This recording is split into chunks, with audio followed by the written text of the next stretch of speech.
Yes! This is my story. My style. Siwambie kamera yako. Oh, kamera yangu. Ladies and gentlemen, take 2. Lights, camera, and action. This is Wyclef Muthomi, Sage Wiki Productions Limited, aka Muthomi, and this is my story. My style. Can you bambie?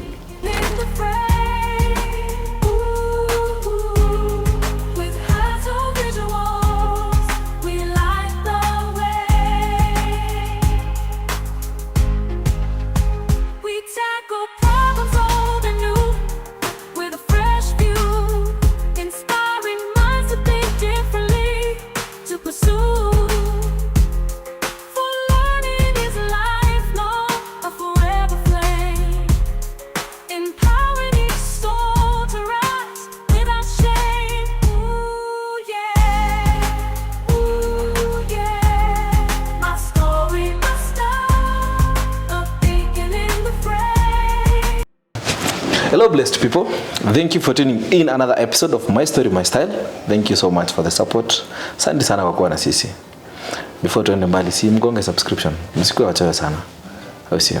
As I start, I would like to pick up my partners. Kwanza mahali hapa tulipo, Amon Creations, anapiga watu picha na anafanya photo mounts.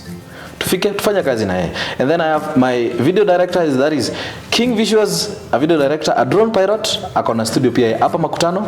Tufike hapa tufanye kazi na yeye. And then I have Siki Creations, another video director, akona studio pale town. Tufike hapo tufanye kazi na yeye pia yeye. And then I have Ray Media, my synergies guy, and akona gift shop pale town na pia akona studio, anapiga watu picha. Twende hapo tufanye kazi na yeye. I can't forget my chief editor, that is Jazari Alex of Two Films. Tufanya kazi na yeye pia yeye. And then kwa set pia leo niko na ma directors of vipindi. Mwenye ako kwa hii kamera yangu Don bless up, and then my other camera huyo atatajwa na Wiki. Tunamjua vizuri sana. Au sio? So, si tuanze kipindi without much ado. Ama tunasemanga without further ado. Vile mnasemanga. Si script writers ndo wanaanza hivyo bro. Wanasema aje? Without much further ado ama without further ado. Script writers I've never seen, never heard. Asante man. Sawaje? Niko fiti sana. Pia mimi. Thank you so much for inviting me for My Story, My Style. You're doing an awesome job highlighting what we're doing in our respective areas. Big up Kina Amon, Kina Siki, Kina King's Visuals, and everybody in this team. Yeah. Also want to big up my guy Don Kaimenyi of Lions Pictures. Yeah. My DOP also, he's around the house somewhere. Yeah. So keep camera yangu leo. Oh, awesome. So let's keep doing this. Yeah. Let's grow the industry. And let's keep doing it. Nampigwa picha na watu ni wanoma sana. Na huyu director wangu mwingine. Huyu ni wako, si wangu.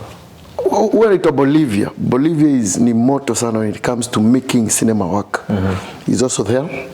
Behind the camera is one of the best lights guy, grips guy. Like this guy can do anything on set. Yeah. He has been so seasoned on productions. Hata anaweza kuwa chokora kwa set.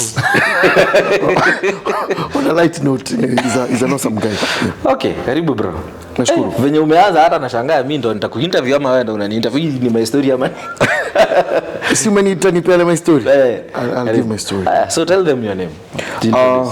My name is Wyclef Muthomi. My friends call me Wiki. Some others have started calling me Modomi. Wiki, yeah, that's my name. Sage Wiki is my company. Sage Wiki Productions. Yeah.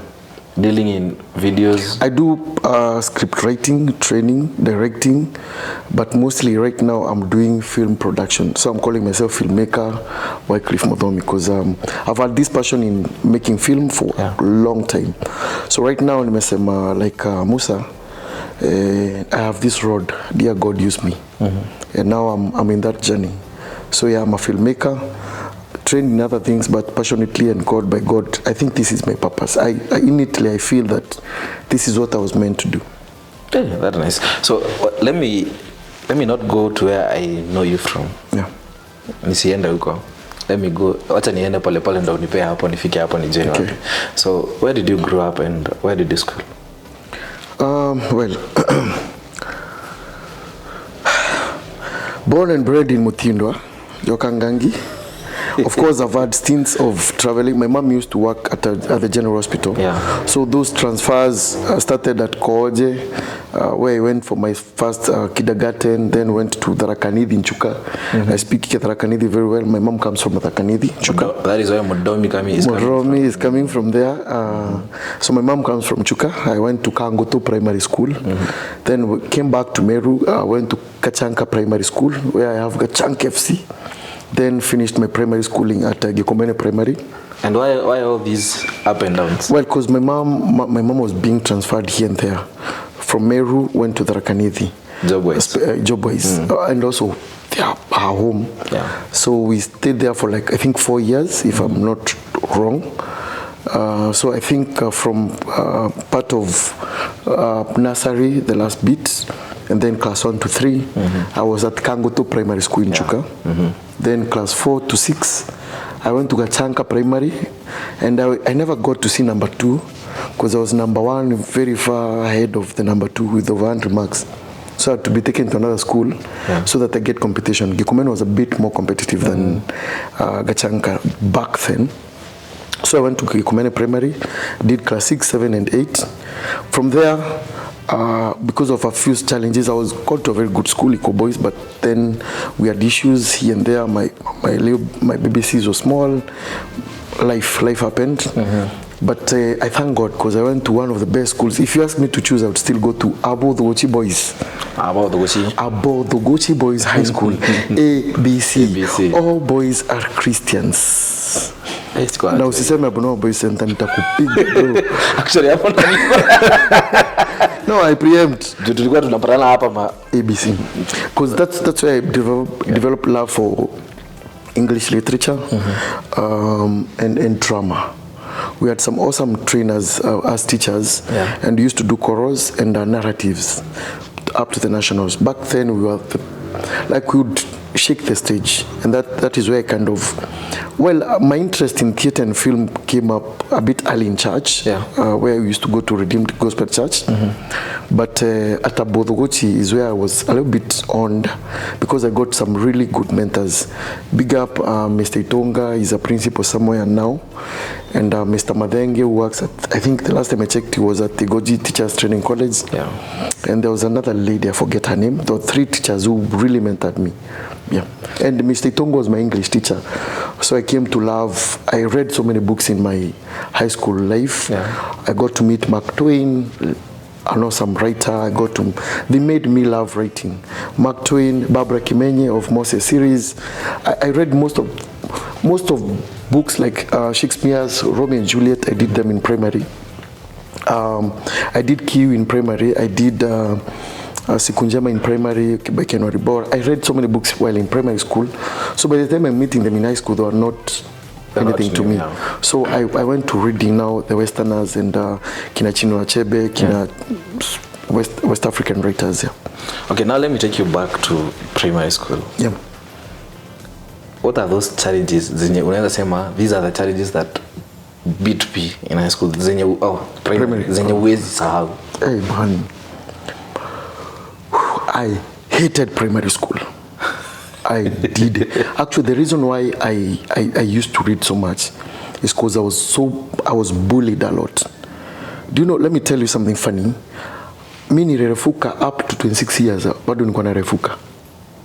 I was too small, I was too tiny. And then I happened to be someone who doesn't know a language. At the primary school I'm going, people are speaking a certain vernacular which I don't know. So by the time we are moving to the Tharakanidhi in Chuka, I've been brought up in Meru town, whereby we are speaking English and Kiswahili. So I go to Chuka, everybody is speaking Gichuka, I don't know Gichuka. So I go to Chuka, take like over a year to learn. Of course it was fast because I was a kid. So I don't know how to interact with people. By the time I'm learning Gichuka, we're back to Imenti. I don't know Kimenti, because now I've gone to Gachanka, and I was bullied. I was segregated. That was my worst part in my life so far. I had to take so many years to forgive so many young boys who are now grown-up men, but I've never really gotten to jail with them.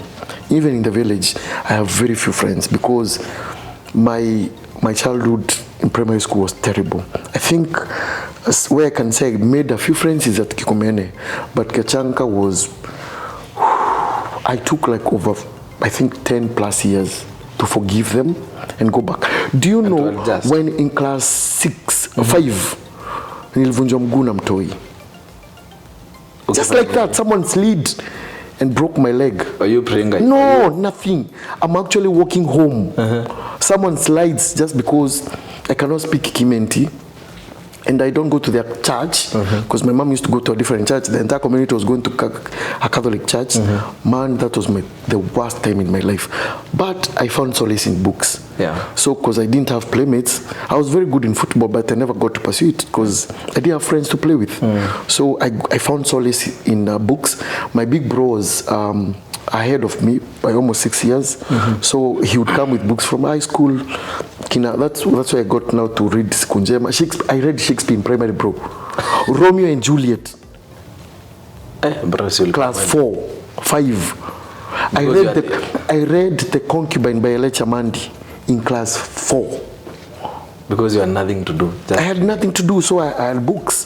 That's the only thing. And remember that time, the TV, we used to have solar. So now you cannot, and that's all. I was so weak, the battery was so weak, so you could not watch TV the entire day when you're at home. So during holidays, I have no friends to play with. The first time I got the friend that I have still now from primary, I got him in class 6. So you can imagine my entire life from my maiden years in primary was crazy. But, you know, at the end of the day, I got to learn and love reading. Yeah. So it was okay. So you can say maybe reading that was the best moment with you. For you. Oh, boss. Even today, if you go to my car, I still have so many books. Kinadono and Itanga Library. I love that. Yeah. So I got a positive thing out of bullshit. So, okay, now let me take you now to high school before to Bali. Now, I won't ask you the worst moment in high school. I'll ask you the best moment in high school. And maybe what encouraged you to venture into now this? I'll actually touch even the worst. There was a lot of bullying. In high school? It was crazy. Abodogochi was so bad at bullying, such that I remember there was one night I was beaten. I was beaten by someone I had campaigned for. That's why if you ask me for votes in the name of Jesus, I'll not give you that vote. If you come in the disguise of a religion, I'll never give you a vote. Because I remember in Form 2, I campaigned, Form 1, going to Form 2, we during the transition for prefects, we campaigned for someone who we were with in CU. And he was a leader in CU. When he got elected, boss, that same night, he came to our dorm and he hit me so hard. The reason of hitting you? He's now the deputy captain of the entire school. So now duties, some nonsense, you know. And then saw me the one we sing with at the Meru crew, was the dorm captain. But he was such a humble guy. But now you know he cannot go against it. And I think that time it was because he was in Form 4. He had already retired actually because to concentrate with the exams. So my worst time, I remember I was hit so bad. I ran crying. I ran out of the dorm around at 11. I'll never forget that ordeal. I ran from Duku dorm at 11 a.m. PM, late night. PM. Yeah, and I ran to the field. You remember those pits where they do the up, step and jump thing? I jumped inside it. And guess what? I found some other guys from other dorms crying. And we had hidden ourselves in the farthest corner of the school. You know, and that's when we decided, that was the first time I ran away from school because I was beaten so bad. So that bullying was bad, but I think that is what helped me know how to stand for myself, because the next time someone hit me, I got myself a knife, sharpened it well. No one bullied me again. Now let me ask you, which year was that? Because the similar, I guess it will be similar with our time. Okay. When you were here at Kaga Boys. Okay. I'm sure I went to school earlier than you. Mimi, I never repeated school. And because of my mom moving and having come from town, going to local village schools, I would find myself ahead of the other schools. Maybe like in Tarakaniti, I was the only kid who could speak Kiswahili from nursery to class 3 and English. So I would nikwa mbele. So I was in high school in 2001. 2002 to 2005. Hey, bros. Yes. I finished high school in 2005. Yeah. Yes. Kali. But I had to stay out for like a year and a half to get an ID. Yeah. So now we go back to high school. That is the moment that was so painful to you. Now, what are the best moment? Oh, boss, drama. Drama and journalism. I was the chairman of journalism club from Form 2. I was the first person to be a chairman of a club at Form 2. When to qualify to be a vice chairman, you were supposed to be in Form 3. Yeah. So the chairman is in Form 4. I became a chairman in Form 2 because I was so good. I would write stories and people would laugh. I would make fun of the principal and they would laugh about it. I would write about the teachers. They are seated there, read the news, and they would laugh about it. So my moments with the journalism club, I thought I would become a journalist when I got out of school, and drama, and also the moment I improved so much in school, because you see now, having been called to Eco Boys, and all my cousins having schooled at Eco, and Eco having had the prestige back then, and now coming to Abotogochi, I kind of did not study for like 2 years. Actually, I don't remember what happened in Form 2 second term, because I was never in school. I was suspended. I did not want to go back to that school. So I kind of did not like really enjoy Form 1 and 2. So I decided to go to Funkies, have fun and do everything. But I remember sometime in Form 3, my mom came for school clinic and she told me, she wasn't earning much. This day I saw a pay slip and I was like, oh, ulitusomesha na hii. That one cannot even fund my house in 1 week right now. As much as it's back then, even if you multiply and apply inflation, I cannot fund my house in 1 week. I cannot even fuel for a month. So when she managed to take us to school, the three of us, crazy. Anyway, so as I was saying, I remember when she came and she was like, the amount of money that I'm earning, I'm not able to transfer you to a different school. So you choose. At least you have someone to pay your school fees and take care of you and your bills. Mimi, I took myself to Form 1. Because my mom was from a polygamous family. So she told me, you're very lucky, you have me. So if you choose to read, well and good. If you don't, I've done my part as your mother. I've washed my hands. Bro, light bulb, boss, nilisoma. I was like, that term from number 60 to number 40. First term, Form 4, and I was in drama. From number 40 to top 10. KCSE top 10. Now let me ask you, how did you manage being in drama, being in journalism, and still studies? I wasn't serious. So from Form 1 to Form 3, don't call it any seriousness. I was just doing stuff to escape from everything that was going on around my everything. But in Form 4, actually drama is what saved me. Because I remember we went for regionals, for festivals. And then the schools that had qualified was, I remember very well, it was Meru School had a play, Kavya Girls had a play, St. Mary's had some choral, well, not some choral, I don't remember what St. Mary's had, but we had the choral verse. Like the big schools, Kaaga had some, I don't remember what, cultural dance. So the best was drama. Drama was perfect. And I think when I got mentors to help me in KCSE, like improve my grades, but you know, that is cliche. The real one, the one that I enjoyed, drama. That's right. So sasa tutoke hapa high school sasa. What happened after high school?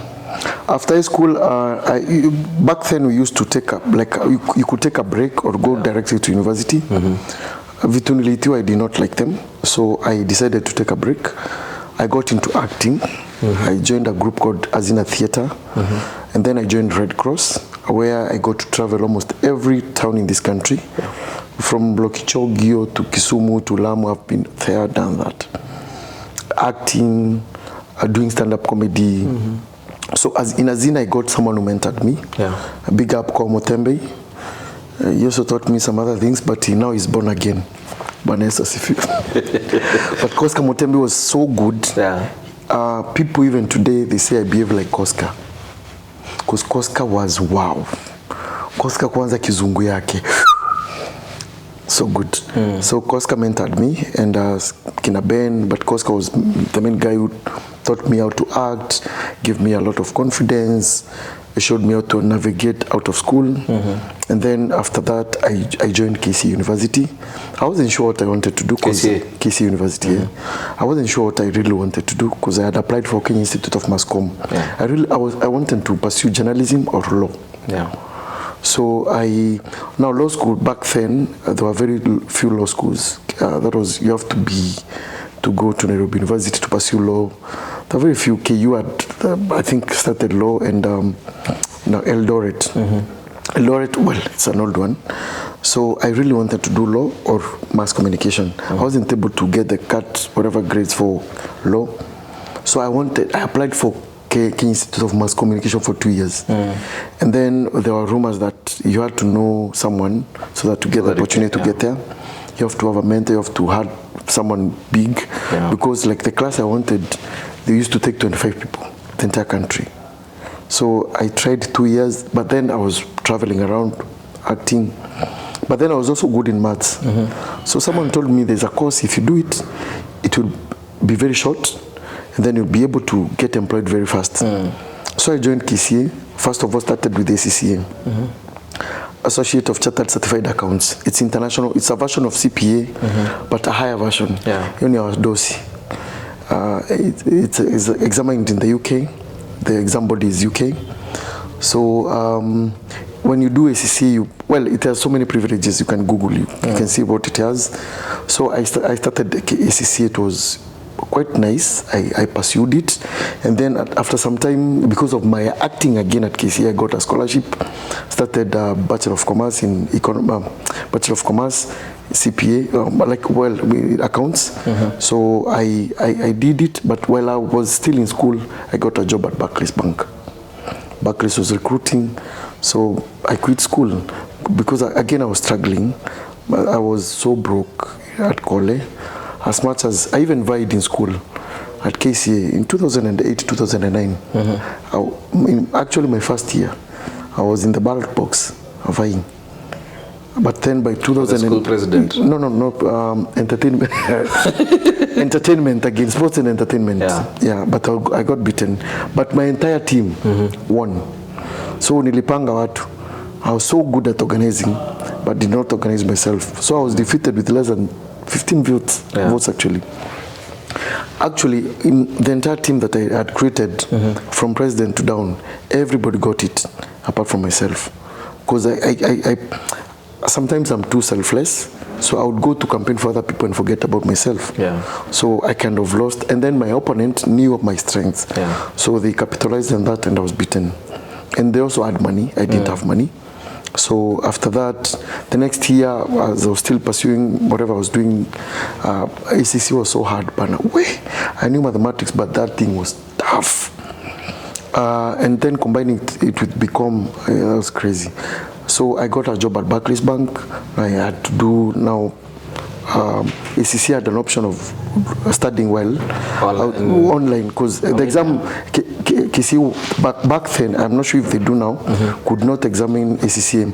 You had either to go to Strathmore or Visahoshwa. Those were or there was another college in town, I forget the name. Those were the only 3 exam centers in the country. And another one in Mombasa. There were just 4 in the country. So we would study at KCA, but go to an exam center at a different place. So that is where I did my accounting. But then I got a job, and I left Nairobi, joined Barclays Bank, started working there while still going to do my exams, studying, getting my books from Strathmore. Nikapambana nayo. By the time things like graduation were happening, mimi niko kazi, so I did not even attend. I don't even have photos of the same, because I was working. And then by that time, I joined a group, a performing group called Meru Crew.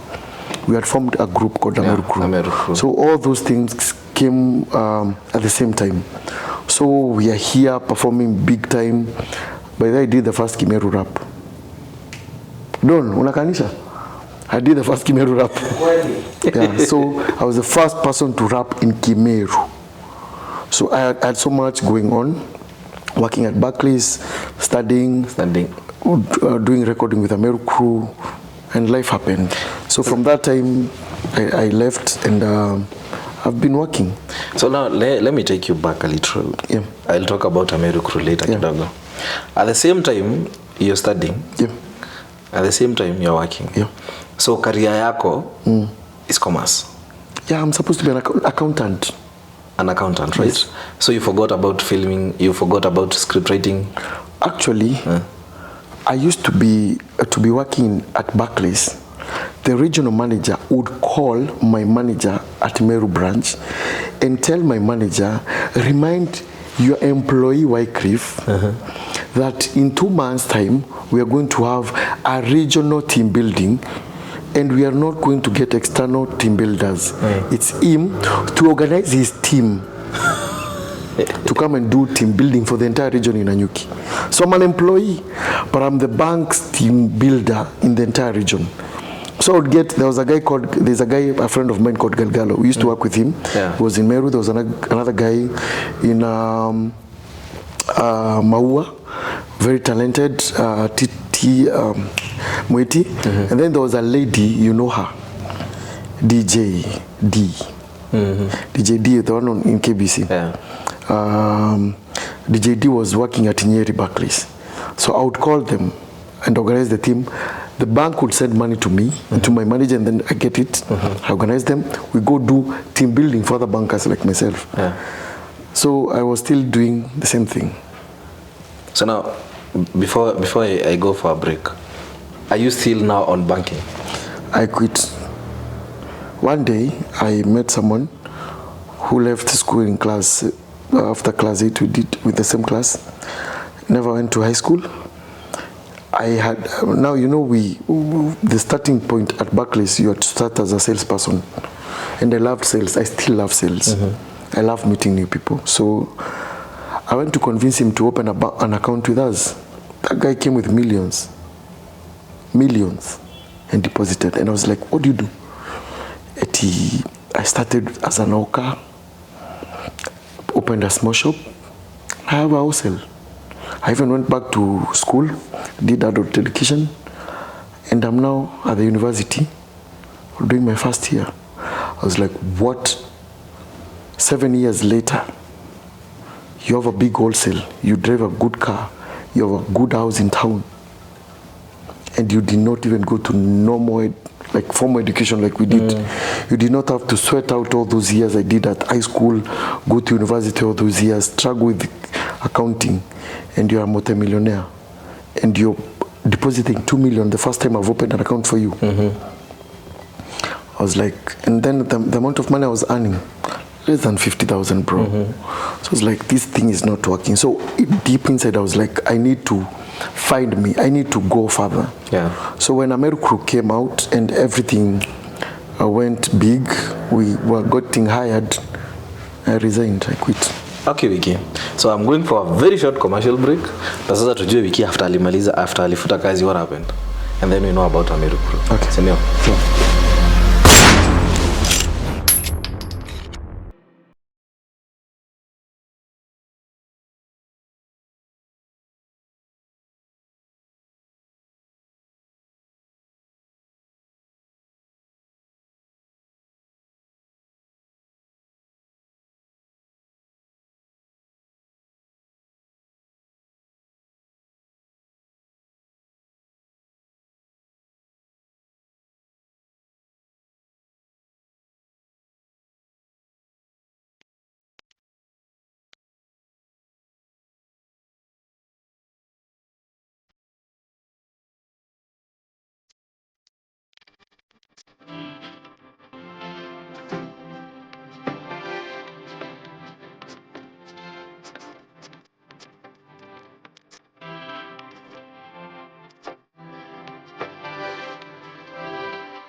Welcome back guys. This is my story my style. Tuko hapa na Wyclef. Tukuita wacha Muthomi. Wacha tukutafutie. Mnamuitanga aje Don? Nickname yenyewe mmempea? Tunaita Muthomi. Muthomi. Muthomi wa Lorry. Bro. Hebu kwanza before nikuulize maswali tuambie story ya Lorry. Guys, nauzanga malori. Do you have business? Unakuwa una hire malori for your business? Hire no more. Nipigie simu 0713198079. I'm a marketer, bro. I told you I'm a sales person. Nauzanga malori.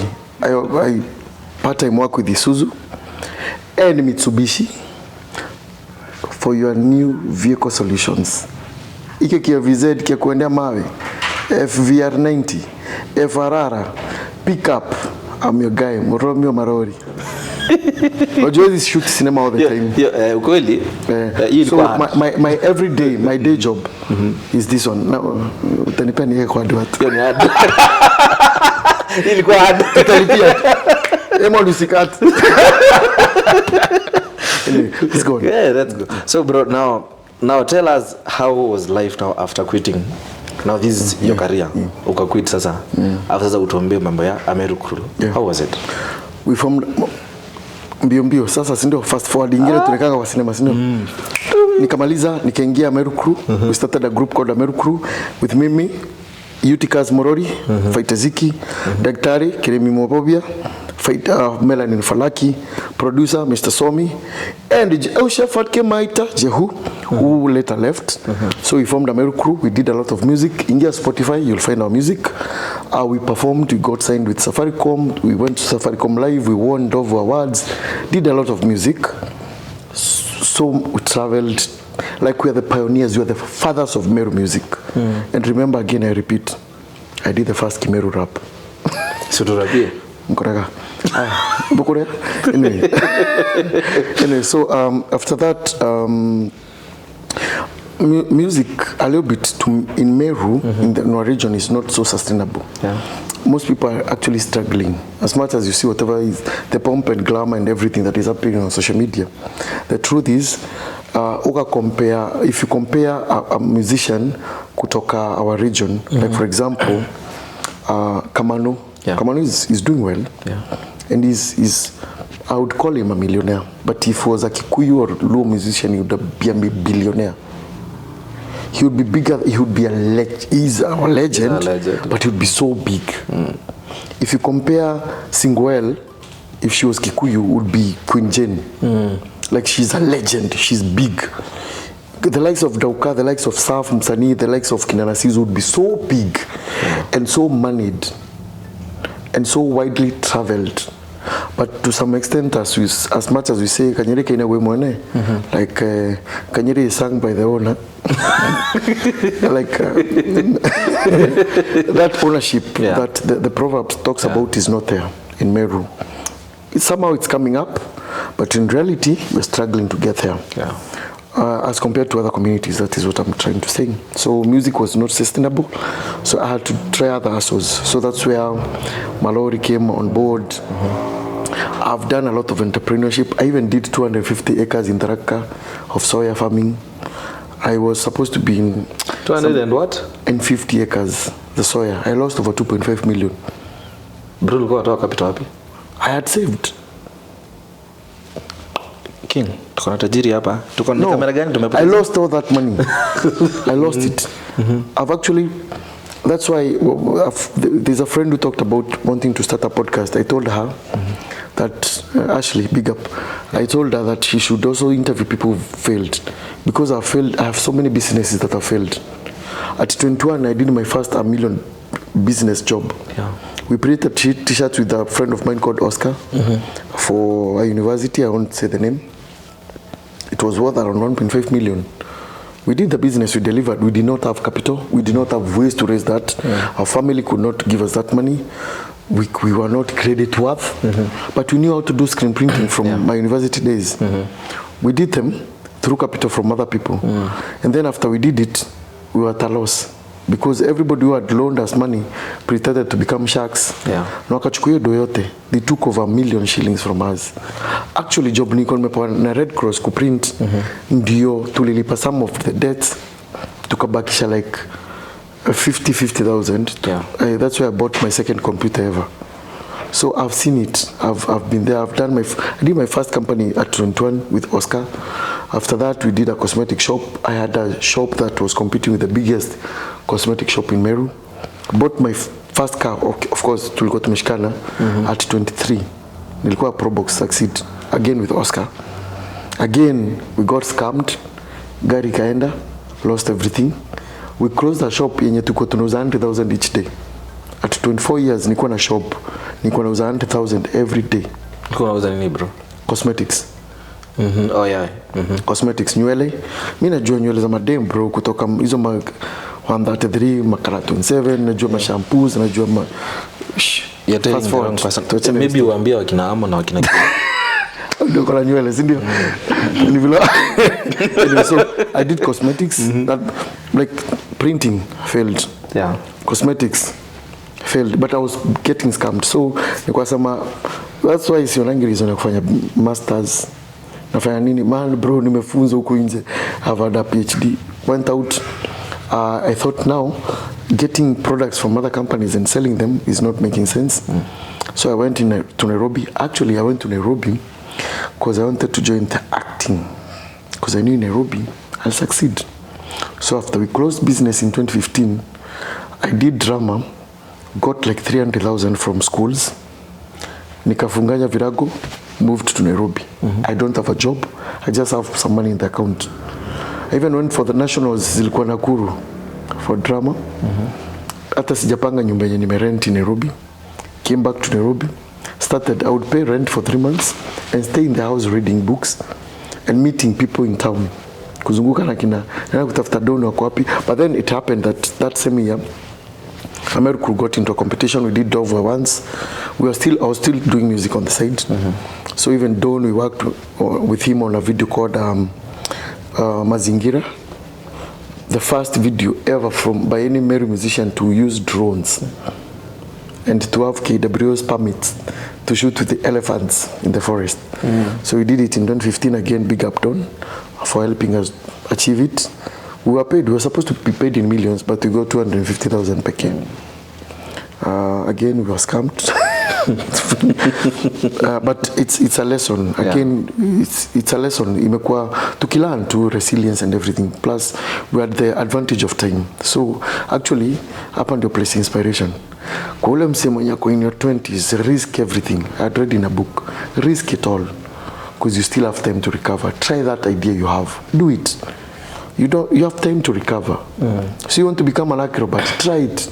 Hata ukivunjika utapona faster kuliko kujaribu at 40. So I tried them. I tried businesses and I know so much. Sometimes I sit in rooms and I can do a lot. Now you're doing all this when you'd already left your career. Akitambo, nasta irudi bro. And you're not planning to do with your career? Even my accounts I give to other people. Nivilasa already ni scam because I know how to read books of accounts. Vizuri sana, wezi ni scam. But so after that did cosmetics, ika fail, went to Nairobi, went to join drama Kenya National Theatre, nikapata watu wanavuta bangi. That time Kenya National Theatre was so bad. Hapo nyuma ya theater wasi walikuwa kwa tumao nginwa kamao hivi walikuwa pata bangi zimefichwa hapo. I hated drugs. I never wanted to do anything to do with drugs. So my dream of kuingia Kenya National Theatre died. I was like, I'm not going to do drugs. I'm not going to join a team that is doing drugs. So I left.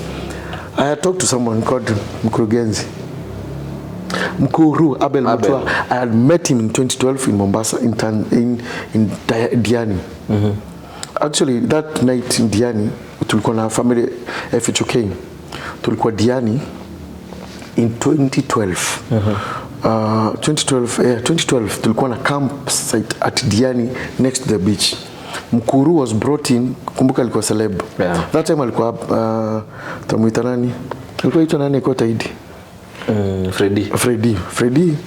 Alikuwa ameletwa na wase wa I think ni hizo na FHOK za Nairobi kukam to Mombasa to entertain people.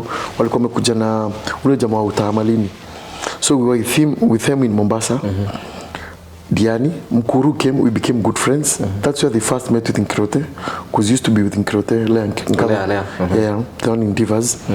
We were with them in Mombasa for the campsite. Mkuru came, we became friends. I had made a theater, kulikuwa competition in that time, he was supposed to be one of the judges. Bro, my team from Meru, niliwapigia theater normal. But now, we thought tutact kama wa Meru pekee, but then we got switched. Tukamixiwa, like uko kwa team, uko na someone from Kisumu, Eldoret, Mombasa, all over the country. But then again, I found myself as the reader. And then I created a skit for them. Abel was supposed to judge. Bro, nilipiga jokes after joke after joke. Wasi walicheka, we won. So Abel came and became good friends. We even exchanged numbers. And that's when he met Nani. Yeah. So at a time ya kulala, Abel took my tent. Mushenzi. But we became good friends. And I wanted to really join acting. And I'm sure that is what they were rediscovering themselves. So when I called him, it was so hard for him because he had already become a celebrity. He was already a big celebrity. As much as he still has my number. As much as he had my number and he still has my number, he had so much to do. Remember that they had done some adverts for Huunye and Ruto. In 2013 for elections, wakicheka. So he had already blown off. So when I tried to join him in Nairobi 2015, I could not get him. So I was so heartbroken. I stayed in Nairobi doing nothing. I would come to Meru, do drama, try and join spaces. I went into music advocacy. I met a friend, Eric Sitati. We started a company. So that's when I went into farming, agriculture. I did a lot of networking with NGOs that support agriculture, climate smart agriculture. I did a lot of things in that space. I believe that's not the highlight of the interview, but in a nutshell, I went all the way to Tharaka, planted 250 acres with money from here and there and my savings and his savings and other borrowings. We ended up losing the entire money, but getting so many lessons. Changed the company to Soil Group, started manufacturing, did shampoo, sanitizers, because again I had knowledge in cosmetics industry. Met some awesome partners. I was the youngest in the group. Got some very wealthy guys to come and join us. We had a good group. We've built an industry in Kitengela. We have a building like almost 2 floors in Kitengela. We started manufacturing. During COVID, we exported sanitizers to UK worth of $1 million. We supplied products to several institutions by the government. But you know, again, the dynamics of entrepreneurship. The other guys, to them, this was a small business, so they did not concentrate in it. Myself and Eric, this was our big deal. So we tried concentrating, but the others, their interests were scattered because they have interests all over the East Africa, some of them. We have a meeting like today, someone is in Germany, the other one is in South Africa. You try convening a meeting, you take 4 months, 6 months before having a meeting with them. So over time, we're in the process of finding out. We stopped manufacturing, but we still have our products registered. We have everything.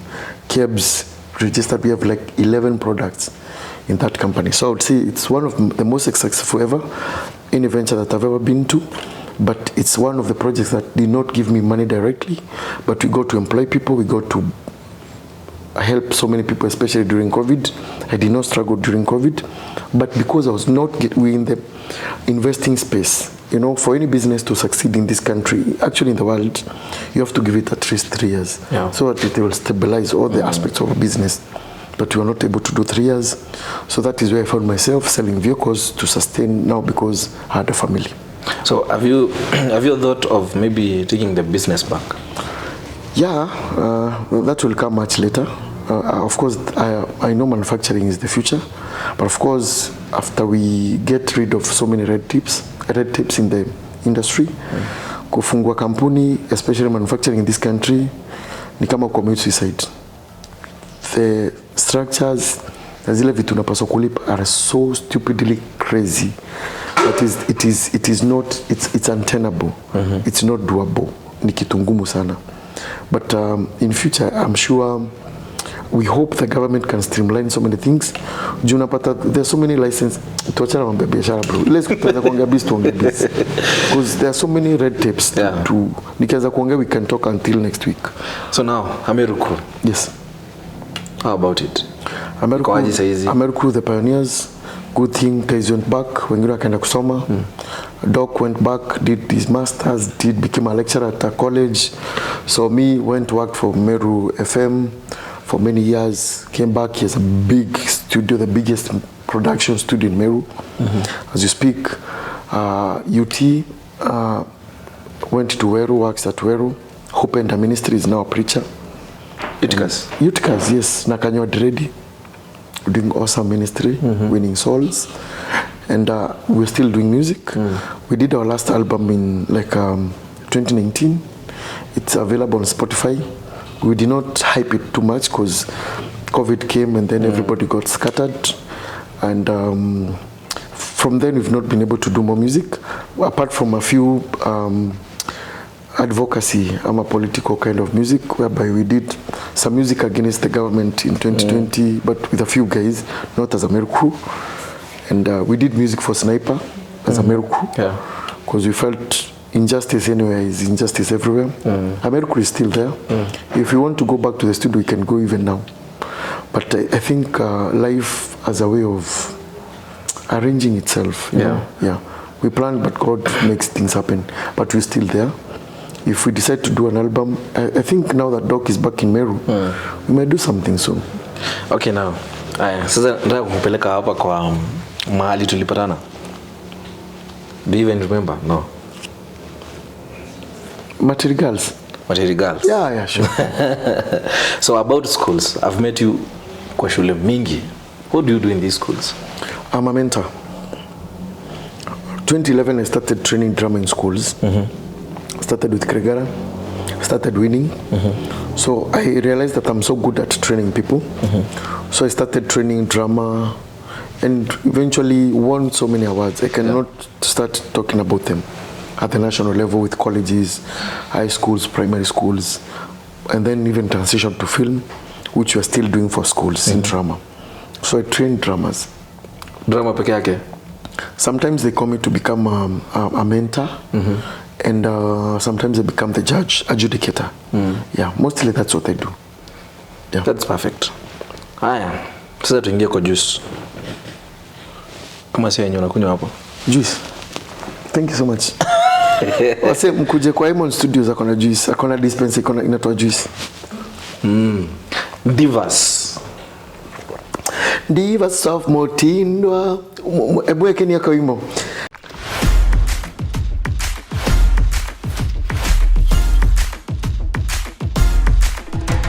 A diva in need is my diva indeed. Ama wanasemangaje? Kwambia nauzaga magari. Haujai ni show. I mean za magari, so imekuwa huko port, but unajua kinyozi yangu ya kwanza nilianza na wewe. Make it make sense. Naosha vyombo, nyumba nitafagia jamani. Nitapeleka boarding, asante. Nitafanyia hata watoto assignment. Madhe usikue. Hapana. Nisaidie kisu nikate hii avocado.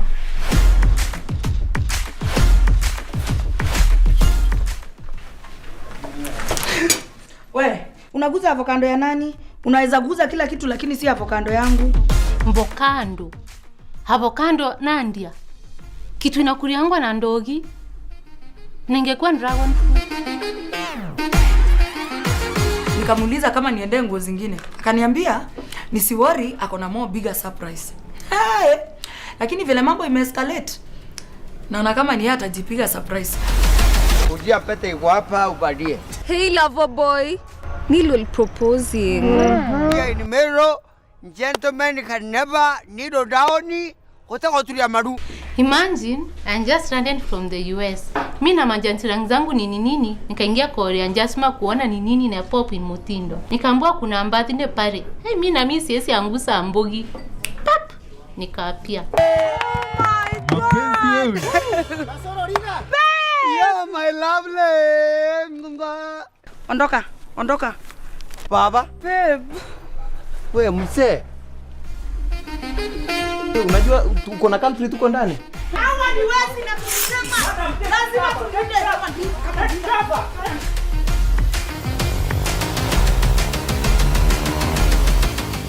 Chukua simu. Basi ngojeni kidogo, acha niongee na madam. Amekataa kuongea na wewe. Kwani hiyo simu ilikuwa ya nani? Mwamungisha njeve mbaya. Nimepigiwa na mama Safi, nikajua huyo ndiye nitang'ara na yeye. Mwakura kuura nguo. Kametia njeve. Inasema Kuna mtu anaitwa Guru Muhindi anaweza tusaidia. You mean anaweza jua kwa nini tunapata hizi mashida zote? Niache twendeni guys. Sasa twendeni. Alafu nilienda hapo nikakaa, nikaambia huyo Guru maisha yangu yote. Na hakusema kitu. Bendera napelekwa na upepo. Wewe kushawahi imbisha Mugumo tree? Kama wewe naimbisha Mugumo tree, wewe natingika matako. Miselewi matako gani? Hai, hii ni nonsense.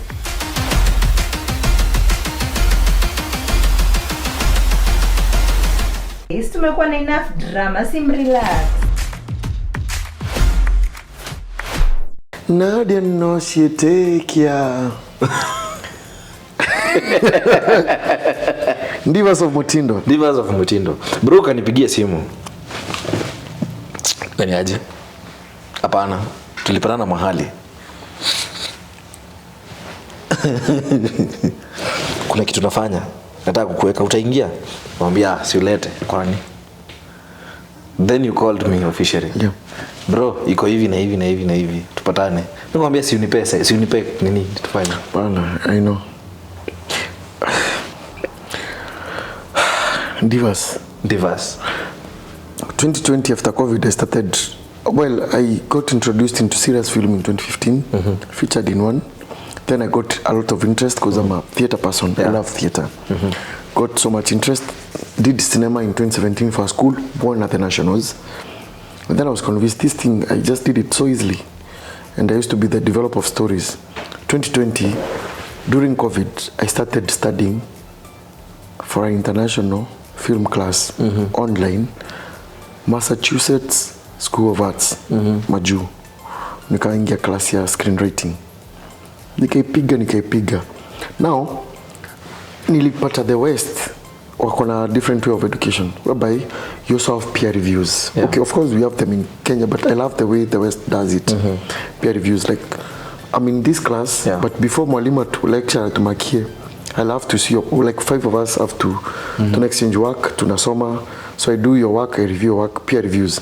So I would get so very like thumbs up with my work. Na nika scripts zenye tunafunzwa and I would get so good reviews. So I did a certificate in screenwriting. Tulipewa so many books, I'm still even buying them even now. Of course I passed the unit, everything, like we had like 6 months study screenwriting.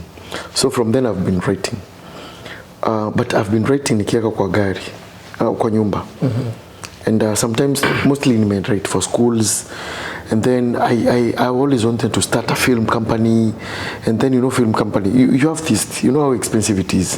Camera ni half a million, the cheapest you can have. Kwanza ya cinema ni 1.5 million, the best, minimum best. Lights, 500,000. So I wanted to buy all those things.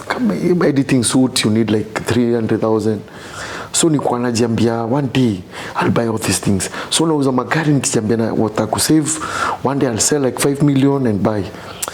Then I realize I'm even thinking deeper because I have a family now. I have needs to sort out. But then good thing God akanifanya nikamit Don. Okay, tuko tunajuana, but then our interest aligned. I know so many people do production. We've worked with so many people in the country. But Don is different. He's a very different guy. He's so humble. He takes a step at a time. He understands people. When he's angry, he will not show you, but he'll let you know much later when you're not angry.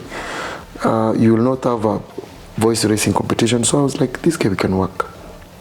So we started doing small works. So sometime last year, I was going through a hard time because I had helped someone secure a vehicle. Things happened. She got an accident. She could not pay. So my salary was withheld at the company. I had lots of money I had hoped to get. So my life was in a mess. I was kind of depressed. My vehicle had issues, parked at the garage. I did not even have 50 shillings to move from my house to town. So I told myself there are few things that I can do. And I read and I follow a few people. And one of the people who inspired me to date is Paul Bundikarau, Daktari. The one who was number 1 when I was in Form 1. He was number 1 in the country. He's a doctor in town, Meru. So Paul is a very brilliant guy. So sometimes I started a joke with a few friends. In high school, we would say, "Mini Paul Bundi, I'll score the A." So much later, when he got out, we became friends, and we chat with each other. But now we used to joke with a few friends. When you're at the end of the tether, what would Bundikarau do? So when I got a bit depressed, I asked myself, now I don't have money to support my house, I don't have things. What would Bundikarau do? Would he be depressed, or he would dig deeper and find out something that will make the mind active and still do something? So I dug deep, and then I realized I had written and pitched a script a year earlier, a concept, not a script, a concept. Because don't anaweza kwambia vile mimi msumbua. Bro, umsee mimi umuudhi. But ako patient. Na kanga hivi nampigia, bro niko na idea fulani. Andika basi, naanza kuandika. Ikiwa nusu, bro kuna idea nyingine moto. Bro, sikia. He is so patient, atanisikiza for 1 hour. Niko na postpaid bro. Credit haina issue. Sasa, who character nimempichia so many things and he is so patient, he listens. So I've pitched to him like thousands and thousands of ideas. Okay, see thousands, like in many ideas. So I had pitched to him a concept whereby I felt that creatives were to, if they rely on just music, people won't get to understand them. Yeah. And then pia sisi kwetu tuko na kasumba ya Meru, tuko na kasumba ya a musician used to be called a kedharia. A kedharia is someone who destroys, yeah. Not someone who builds. So our reception has not been so good. So I wanted to show people like the life of creatives. And then I thought, not just musicians. Why don't we have all-round people? So I had pitched to someone who probably did not understand. It's someone who is a celebrity, and I wanted us to go on the project, but she refused. He refused, she refused. I don't remember the gender because I don't want to disclose. So I had the idea for like a year in my mind. So when I got to that moment of what would Bundikarau do, I dug deeper and found that script, and I pitched to first Don. Mtu wangu anapanga story. Akaniambia mimi nimechoka kushoot muziki. Let a script. Koleke, sasa sina script. Niandike kwa kichwa. Kumbuka sina gari. Eric Muthomi mheshimiwa would come and pick me in my house because he realized I was not okay. And then we would go around looking for things. I was not even selling vehicles anymore because I have money stuck at the company, not getting paid. Everything is stuck. Nikamwambia Eric, bro, niko na idea. Kambia, najua tuna pesa lakini kweo, wapi? Tufanye. Ambia nimeongea na Don akasema everybody was like, let's do it. So I went back to the house. What would Bundikarau do? I went down, started writing the concept. Then I asked myself, of all my friends and people who've been expressing interest, they would want to act. And all across my friends, whom do I know that would work with me or would join my project without asking me for a shilling?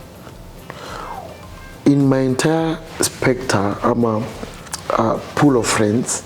Ni nani naweza ita akuje ajinunulie lunch na JK fuel na sitete. I had Nyashima who was calling me every day, telling me wiki ile day utaifanya project ni include.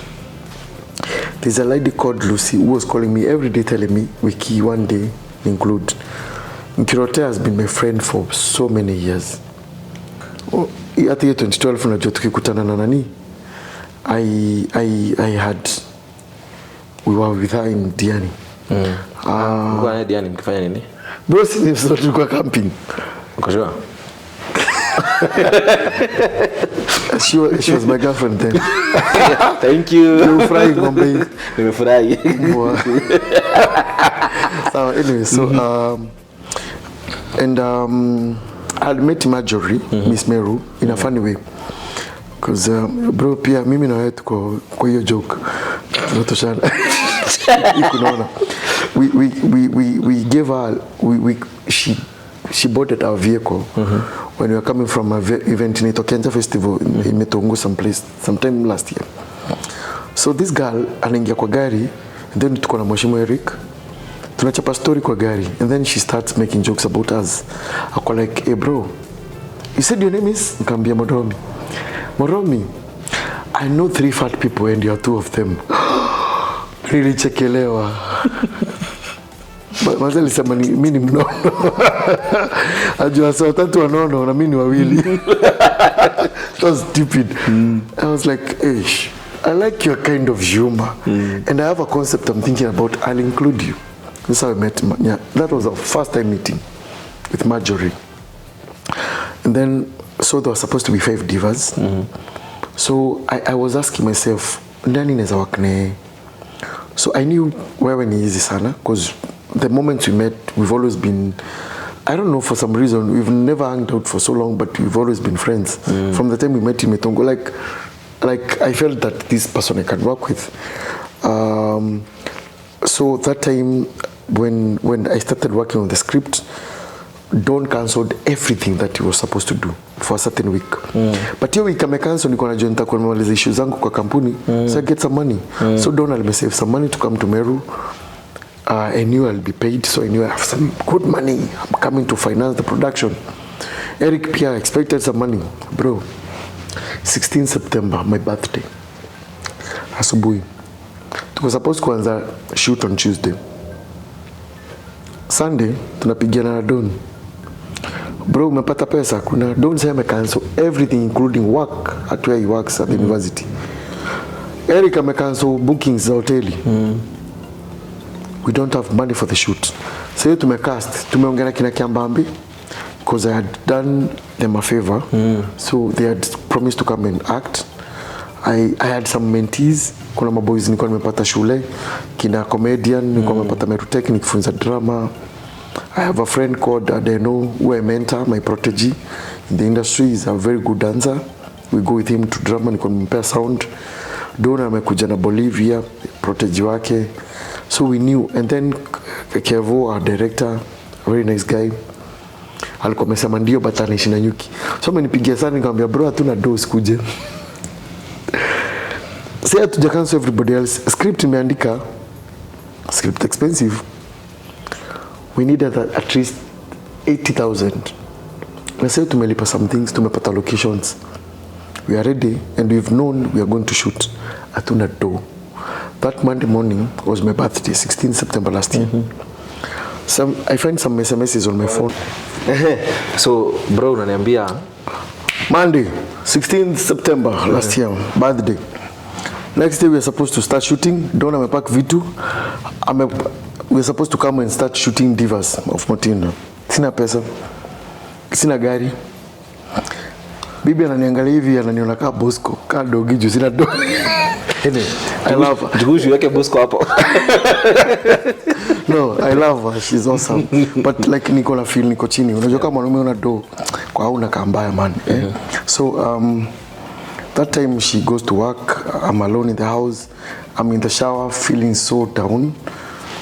We are planning niende kwa Mutwiri Eric tupigie Don because yako Nairobi.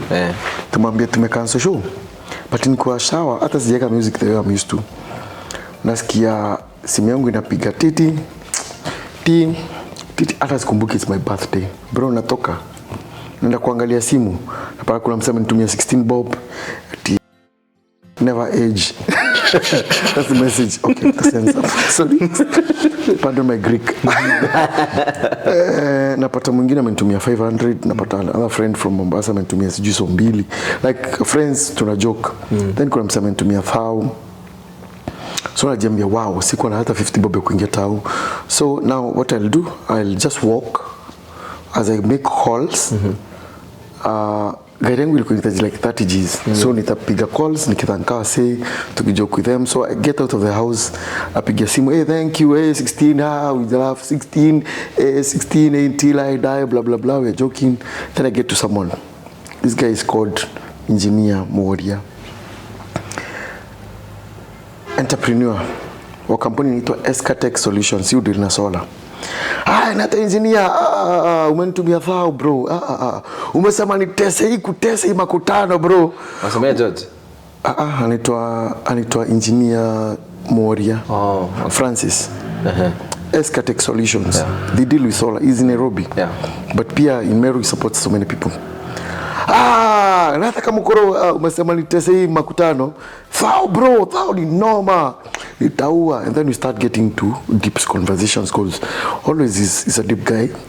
So to go like, hey, how have you been doing? How is the company going? He knows my past from entrepreneurship. He was my fan when I was when we were serious in music and the Meru crew. He's an engineer, he's a DJ. So we are joking, talking stuff. Then I go like, bro, seems like nothing is going around. What's happening? Kwani uzi magari, nikamwambia about the issue I have with my company. Kaniambia usiteseke tuko around. Go like, bro, I'm doing well. My wife is supporting me. We are okay. But I've just been working on a script to keep my mind sane. We were supposed to start shooting tomorrow, but I'm walking to Eric's place, Mheshimiwa, so that we cancel the shoot because I think job yangu atasolve your story in like a week or two. So until I get the money, that's so good. I was at nini? Ati pesa. Script iko ready. Guys are ready. Sasa pesa ninakusumbua Kata simu. Aliniweka 50k. 50,000. Takapiga. Hizi itatosha kesho na kesho kuto. By kesho itatosha actually aliuliza itatosha kesho. Juu by kesho nitakutumia ingine anything you need. Bro. 50,000. Nilipigia Don. Bro. We are not cancelling anything. Kuja. Mutugi. I even sent him some money. Kuja. Ndia aone tuko serious. Juu nilikuwa nishamcancel. So maybe alisha kula pesa yake. Naingia kwa Eric niko like, bro, some message, you have money to shoot. Escatec, Engineer Moria. That is not my brother, my cousin. We are not related. We've never even sat. By then we had not sat a long time. We had no credit. Like, he's someone who just believed in us. Escatec Solutions. That time we had decided by 10 we will cancel the shoot. That time I'm getting 50,000 was 11 because I was unable even to walk from my house. I was weak. We are going to cancel. This is a dream I had. Do you know that script? Divas, what if auto me pen? I did not even edit it. As I go edit, I wrote it. That script in kombi ilikuwa concept nilikuwa nimefikiria hapo nyuma. Hii script nilikuwa nimepichia nani Karimiro Meru. For some reason I couldn't understand. Nampigia namwambia Karimi, niko na idea hapa noma. Nataka tu produce mimi na wewe. Inaitwa Divas of Mutindwa. Na wewe ni diva because naonanga wewe there's a way Karimi has the looks. She has the charisma na pia kuna kaushamba. She has the exposure. Akona Dubai na bado akona Roire. Akona ushamba na akona town. Like she has seen it and she's funny also. I enjoy her comedy. But I would love to work with her even in future. I'm a fan. So no beginner about this. Masema Karim nikakumbuka kuna udem wa Nairobi, Flora. Flora. Dhura. Okay. Yule wa ile dikijipa ama ni kinini? Kile kia white. Oh yeah, that lady. Umewatch script zake? Script YouTube whatever. TikTok Beyonce ama ni nani? Ajita TikTok. Ajita ni ule Flora Dhura huyo. Wenye kuna mapesa squeeze. Okay, yeah. I follow do I follow them? I see the videos. Akona hiyo sasa hiyo expect hiyo. Sasa hiyo Meru sasa yenyewe. Mwambie akuje we can cast her. Flora. Tumekuita my story. Flora unataka kuwa diva. Ukuje casting. Tutamu audition. Well, because again the concept behind Divas of Mutindwa, me I don't care the number of people will have to act. I want as many. I want more people getting exposure. And we are not doing it for free. If you have money anywhere, we pay people. When we don't have it, we'll show you our accounts. We don't have money. If you have sponsors, if people want to come and put in money, we'll declare, because ours is beyond the money. If I wanted, my dream was to work, when I was doing accounts, my dream was to work at PricewaterhouseCoopers. The guys there right now are my friends. If I wanted to apply a big job in accounting, I'll just refresh my account and go back to work. So if it's about the money, I know if now I went to that business, within a year or two, I can be earning over 200,000 in a month. But it's not the money that is the motivation. I love theater, I love cinema. So I want this platform to be used to build people. So as I was saying, Divas of Mutindo, we ended up getting money. Tukaingia set, tulisupportwa na watu wengi sana. Man, Kamano used to call me and encourage me nikiwa down. Kamano has like been my cheerleader. So many people, Engineer Pele Babuji, the current chairman of Meru, FKF, Kina Filmmaker. Like I have so many people who are so encouraging.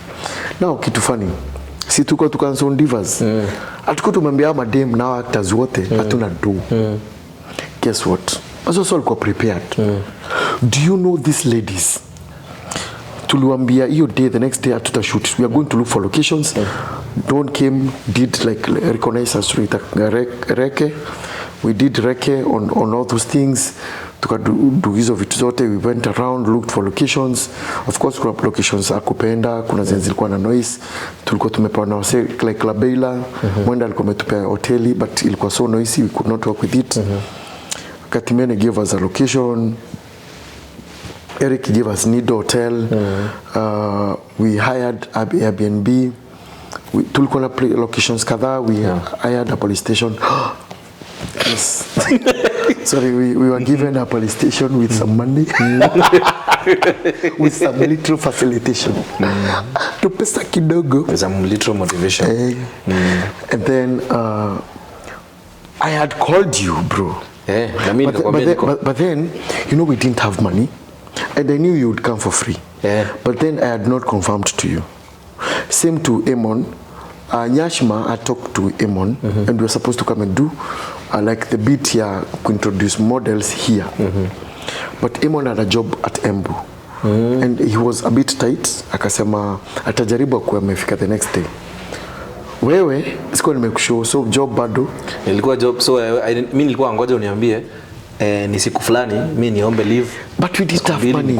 We didn't have money. But now the point was not money. Kwa tumefanya nawe kazi mingi. But now I knew I was not going to unajua check, we did not pay even Kremi photography. We did not pay. We've not paid him. We paid him with publicity.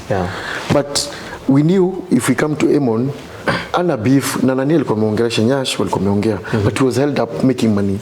And you know, we were just starting up and we would not want to compromise anybody who had jobs. Ndio etiache job kukuja to a concept which was not tried and tested. Say I think say inaweza kwambia bro kuja, I'm sure we'll give you like a following of 50,000 nama because you've seen the concept is working. But then atungeambia him on toka Embu acha kufanya job kuja because you have a show. It was not a proven concept. Singekwambia usiende tiomba off job huko shule and come and do a shoot. So we had to go to the next person who was available, who was Kremi, and he really accorded us the place. He gave us a lot of support. So big up also Kremi Photography. Thank you so much for the support. Then umeona amefungua YouTube. Oh yeah, that guy is talent and he's giving back to the society in a big way. Nini si ufungue yako? So to the almonds.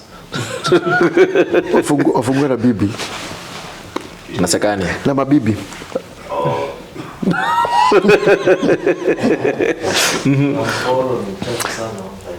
Yeah, so we ended up shooting, but ilifika place ndo ikaisha. So some of the scripts that I had we did not shoot. We cut and Dona kaniambia bro, kesho hatuna pesa. Eric akaniambia hata hatuna food ya kesho. We need to shoot something tonight. That's why we brought in the guru scene. Bro, I think mimi ni mnaomba pia kuandika. Si mtu jipinga nikengele. Makofi kwangu. Makofi tena. Tunapiganga hiyo. Hapana bro, hiyo ni ya mama. Bro, makofi kwangu. Makofi tena. pass. Naona ngone na club. Haujoka. Yani siwezi sikiza ngoma na amani. Disco. Anyway, sasa we ended up shooting. I wrote a script. Niliandikia script kwa gari at 4 p.m.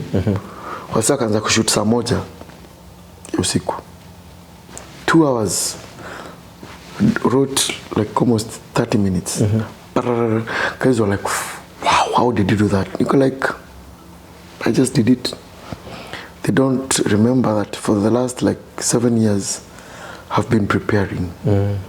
I've been reading in Massachusetts School of Film, whatever arts. They don't know. I've been preparing since where my story started when I was bullied in primary.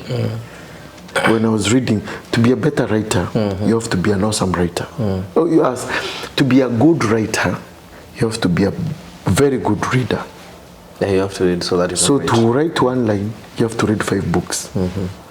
So remember, that writing that I did in a few minutes is something I've prepared from my primary when I was being bullied. From my high school when I was in journalism and whatever, I was practicing writing. To the time when COVID struck, to the time that I was writing drama in 2011, writing music with a Meru crew. So fortune favors, not just the bold, the prepared. Hey, Sam, sorry. Mini tango fast forward, bro. Kwa script, it's a stylistic device. Hey, sawa. Kat, wambio tuenda ile short break. Tuenda short break? Turudi sasa. Kati hapo.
Sinaenda kwa choo.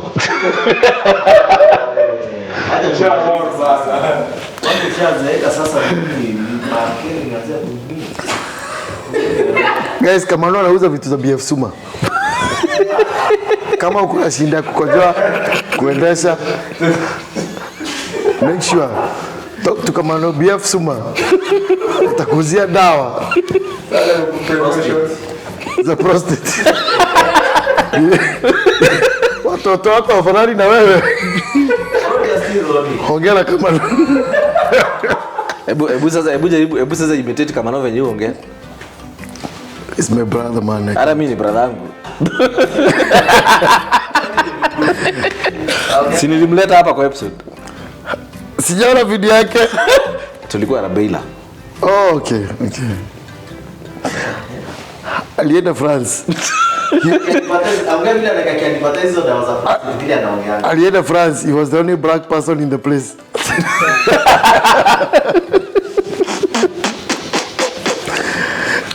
Welcome guys, welcome back guys. This is Okay, what kusaidia? Haya.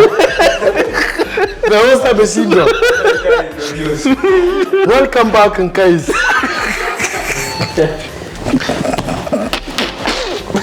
This is awesome. Welcome guys. Welcome guys.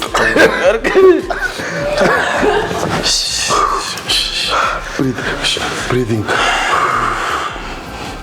Again. Pa, sama pa. Pa, fa, kadara. Pa, fa, kadara. Pa, sama pa. Pa, fa, ka. Wacha ujinga.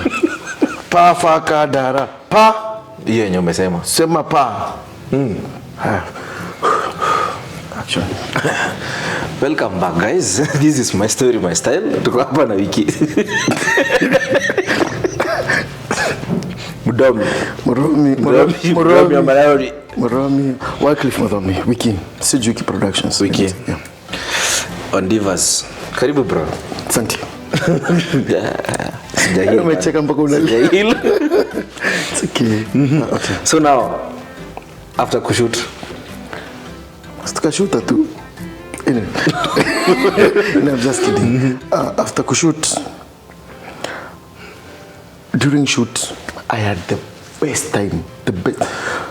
Eric alikuwa atupigia mpaka spaghetti na nyama kwa shoot. Mheshimiwa. Mtu mwenye aliumia ni mwenye alikuwa swing camera juu yako shiba. Nini boom. We had an awesome set. We had very talented actors. Kwanza majenzi wamekuja. Marjorie and comedian. Man, watch out for those people. Watch out for Marjorie and comedian. Those guys, the rest was so awesome. They were so good. Kiambabes off the hook. Comedy so funny. Like everybody was awesome. Everybody. The divas, they just came out perfect. But those two girls, the guy and the gent, the lady and the gent, Gen Zs, those guys, I see them in Hollywood. I see them doing. Sasa sema walikuwa shoot aje ndo wenyewe wako Nairobi ndo watch kipindi. Sasa sitaki kudiscuss kipindi. No. We have the trailer out. You can share. Show them. Yeah. Perfect. They'll enjoy. Yeah. So it was a blast.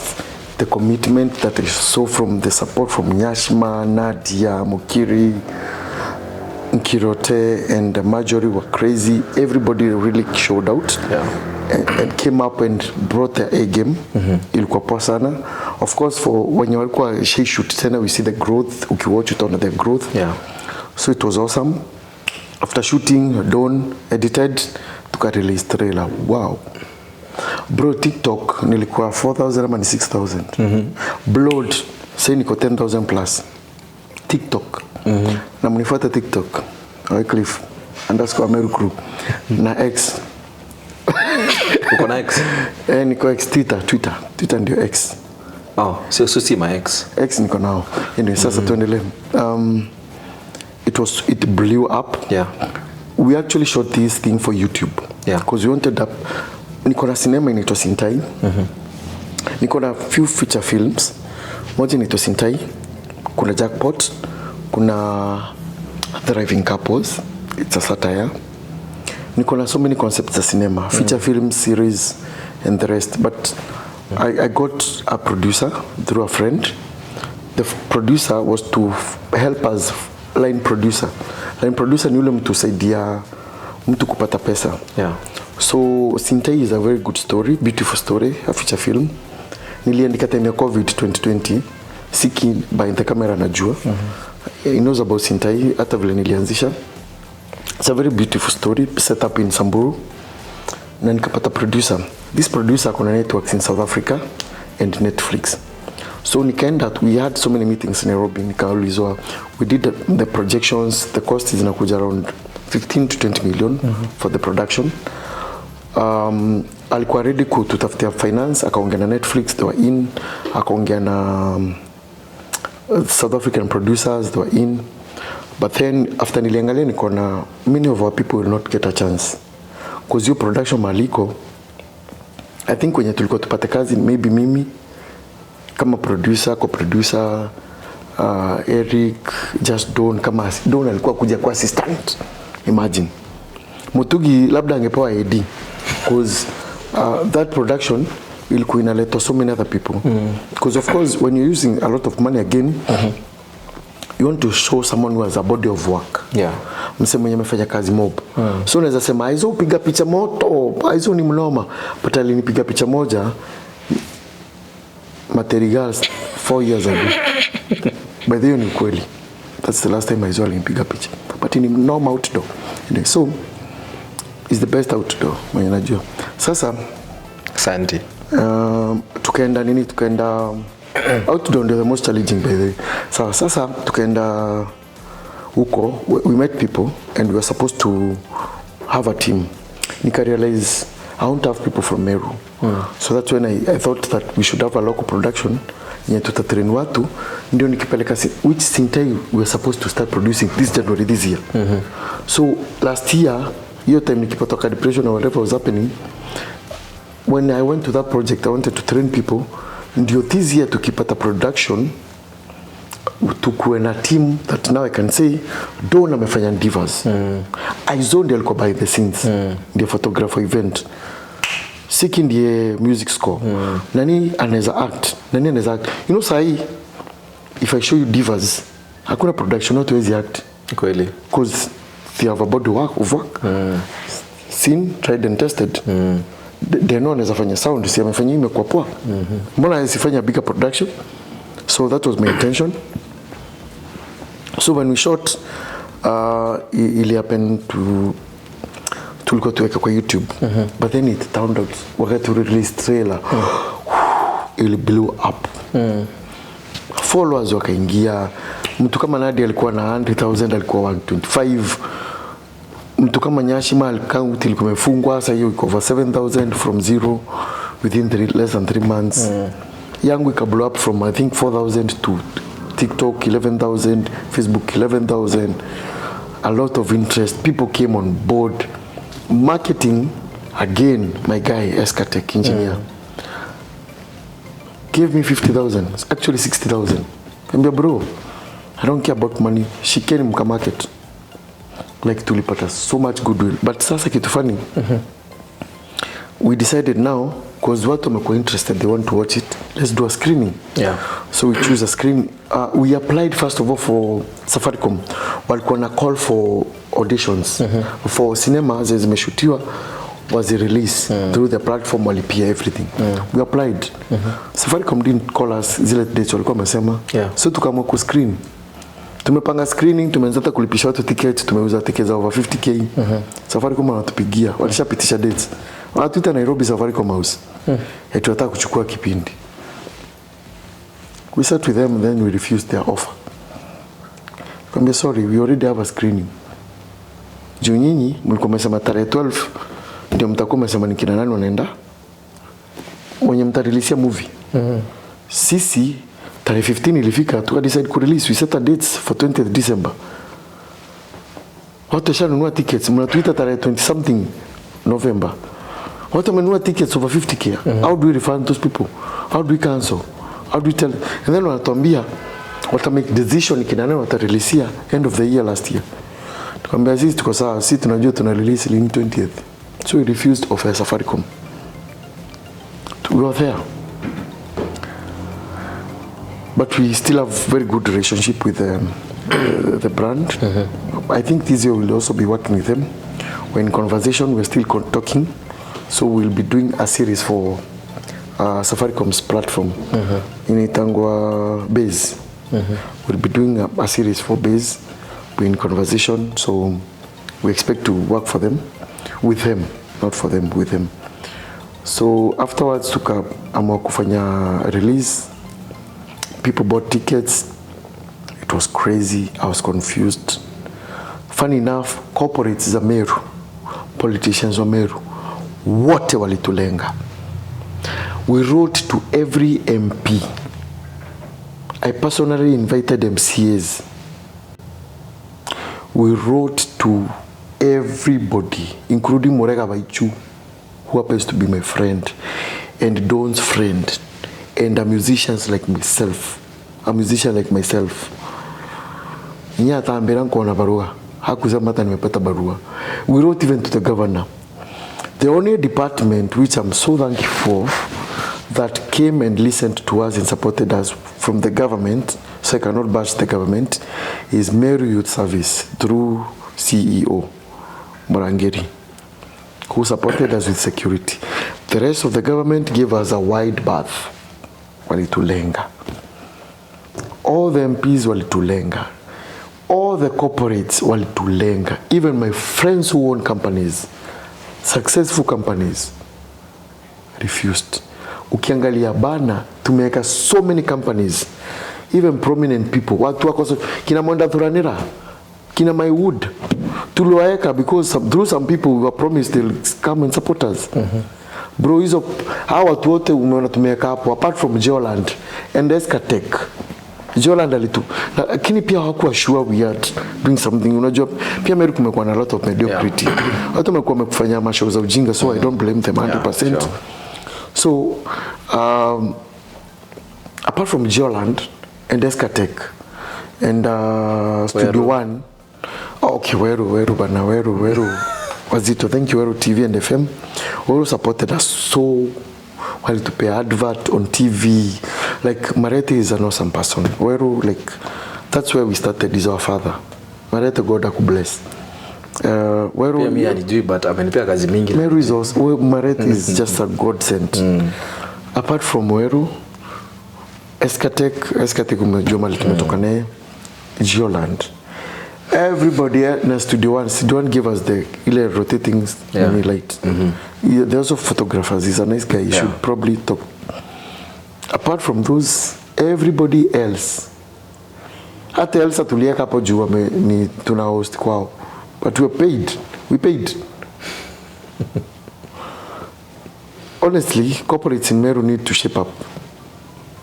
Hakuna mtu alitupata shilingi, tulu advertise for free. It was tough. Nilikutext kaniambia thank you so much bana, niliona ulilipa mapema. Kaniambia bro. But Don, Aizo was one of the first people in your buy. Barikiwe. Thanks man. Wewe ndio support tunadai. Kaambia ni sawa tu mimi ndajifikisha. Mimi hata you know I was so confused that day. Sikumbuki tukipatana. Sikumbuki kukuja. Nilikupata hapo unapigwa picha. Nikaona venye huko nikajua hata kumwangalia ni waste tu. So but hiyo day ilikuwa poa. Mazi watu waliturn up vizuri sana. Like kitu ilinibamba ni I had friends who paid tickets from the US. Was sick. I had people from the US who paid tickets and said give them out. In dollars. I had people who paid tickets in Nairobi. Wanasema peana. Sitakuja because I'm in Nairobi. People went for holidays. I'm in Dubai buying tickets peana. I'm not here but buy. People, but sasa kawaida wa Kenya, we buy tickets the last minute. So tuliafu kutafuta pesa ya kulipa event, kulipa screens, kulipa hizo vitu zote. But I thank God, Kamano alijitolea. Kamano fueled this car, paid for every expenses yake, mpaka kujirudisha nyumbani. Kamano came to support me for free. Na Sizu came all the way for free. Willy Mweti came all the way for free. Monaja, hata nilimkosea. You should host Monaja one day here. He's an awesome guy. He's a very interesting guy. Monaja, Mongera Kamencho, I still apologize, man. Because for that day, kidogo program went as we had planned. But Monaja came, stayed in Meru for like a week, paid the house, food, everything, accommodation, stayed with the band, akapiga tizi for 1 full week. And somehow program wako opportunity to perform. Malanga nitakupiga. Anyway, things happened, but I'm so grateful for such friends. Nakutetea Kiraito. Kingangi, we had invited people. But you know Kiraito, we don't qualify him as a politician, like as an elected leader, because he's not elected ako nje. But he was invited by Moshimwa and by Nadia. So we didn't expect him to come. They were with my friend Mavo and Oscar. Nakumbuka ile story ya kufungua mabiashara mingi.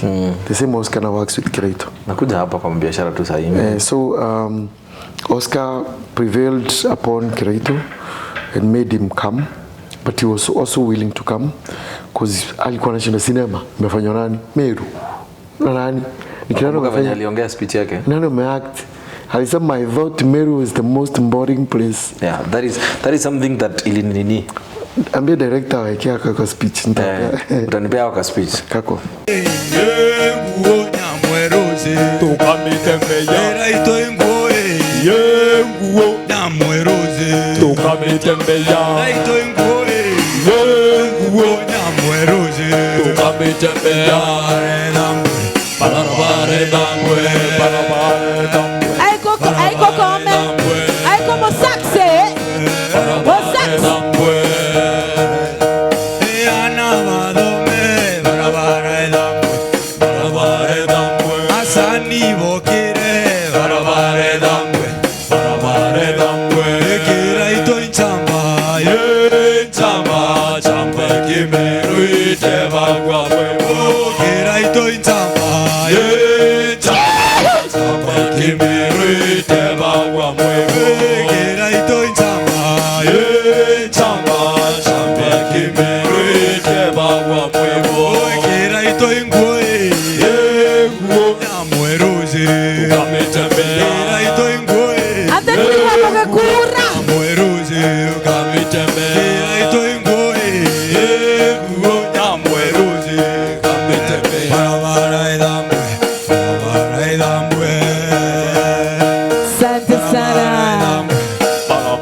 Divas. Amwezi kuja muimbe na baba yenu alafu mutoroke ni kama mlikuwa mko na makosa. Salimieni baba yenu, salimieni baba yenu. Greet your father and then go down. Greet since you came. Yeah. Oh. Utwa ni to show.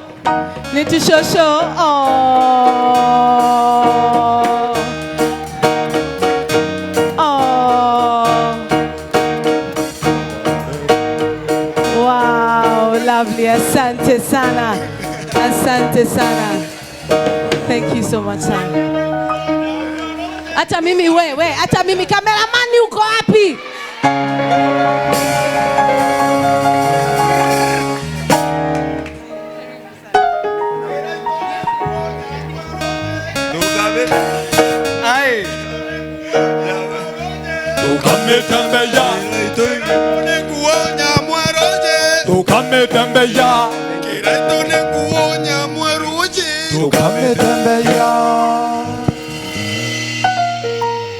Thank you so much.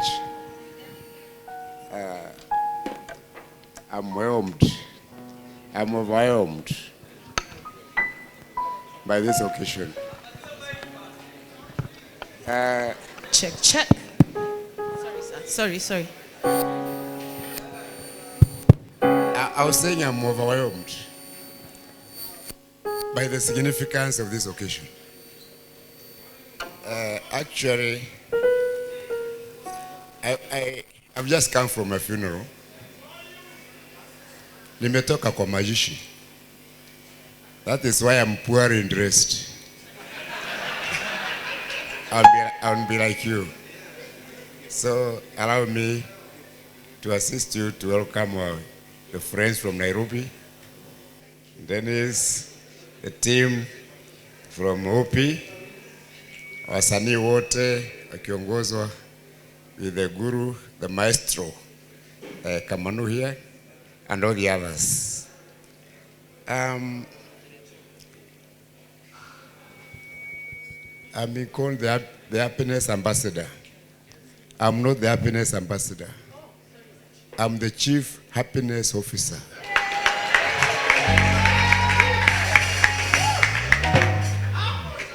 And I'm the chairman of the Happiness Society of Kenya. I think some of you have followed us on Facebook and other mitandaos. Our core business is to make Kenyans to live happier and more exciting lives. So I'm in the person who is in the right place and the right time. I first of all want to apologize to you. I was on Meru TV, I think a week or two ago, saying how Meru is the most boring town. Please accept my most sincere apologies. Meru is the most exciting town. Ni vile hatukuwa na divas wakati huo. I was just thinking about the Meru we eat across the Polytechnic, which I was trying to put in the forest when I was governor. Tumejenga nyumba huko, which we call the Meru Coffee House. I hope one day to be completed. And then those who want us like in India. Now again, we're natoka Nairobi, we can have Meru and disco inside there in the forest. We're also trying to bring a zip link. I'll put a bow, and there's a clubhouse we're doing at what's the Lake Nkonga? Yeah, KFS have given 2 acres away from the people so that you can make as much noise there as possible. The house is at the rental stage. I hope one day it will be completed. I was doing the cultural center at Incheru, which would accommodate artists and an auditorium of 2,000 people who are competing with the Bombers of Kenya. It's also at the rental stage. I hope one day it will be completed. Up at Meru Stadium, those of you who have been there, we have very many halls. And I promised Raino and this artist from Meru that would have a studio at Meru Stadium. Please follow up on those dreams. What am I saying? I'm saying we understand the potential of making Meru a truly exciting art and culture hub. We are even partnering with China. I remember Muthomi passed by my office one day and challenged me. And we said we are going to do these things. But now, you don't have to be elected. You don't have to be mheshimiwa for you to do things. Even after I lost the elections, we formed the Meru Institute. You saw us launch it. The whole purpose of Meru Institute, which we are partnering with the KEMU, is to promote Meru language, Meru history, and Meru culture, even supporting artists like you. You saw us in Labaita in Nairobi. Kamano, you didn't bring my young friend. We had a great time. There's a huge potential because culture is not static. It keeps us evolving. So I am very happy to hear you're coming to Nairobi. When we come, we are going to partner with the Meru Institute.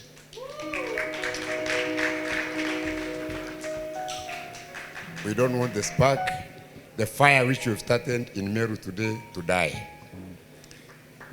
Otherwise, at personal level, squeeze sina mambo mengi. My business is to make myself and those who are near and to me happy. I think I'm the only person who has standard happiness in class. Yes, and I'm the only certified happiness officer in Kenya. I hope one day you give me an opportunity to come and teach you and share with you the psychology of happiness. I see, very, very nice. What you are doing here tonight is what we call the intellectual pillar of happiness, where you are supposed to be open to new ideas, to live exciting lives, to be adventurous, listen to music, watch movies, etc., etc. So you fit squarely, within the syllabus of the happiness class. So staki kuharibu sherehe yenu. Actually, I came here because of Nandia.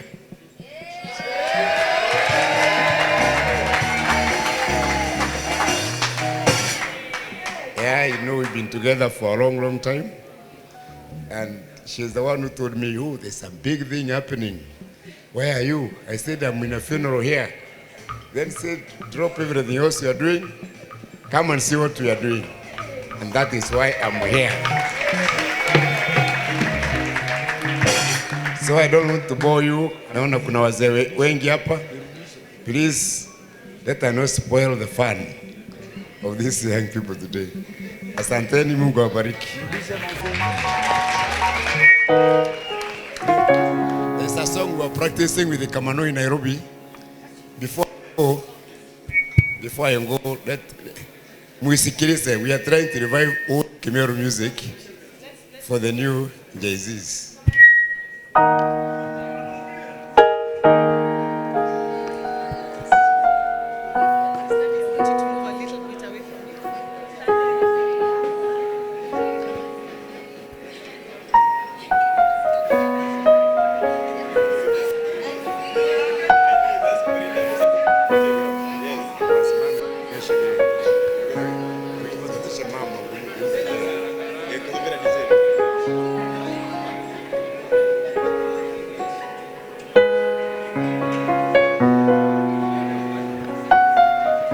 I assist Kamano to ground himself properly in Meru. So sometimes I suggest some songs to him. So people turned up. Kitulin Freisha, they dressed up. What walingara. It was beautiful. I'll give you the videos you can show in your clips.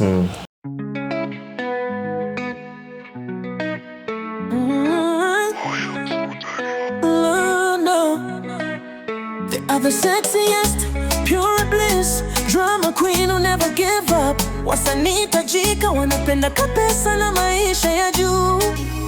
Kila siku kuna vituko, mutindo lazima iwe ni ndivyo amesababisha. The struggle is real, lakini lazima watambulike. Divas of mutindo. Divas of mutindo.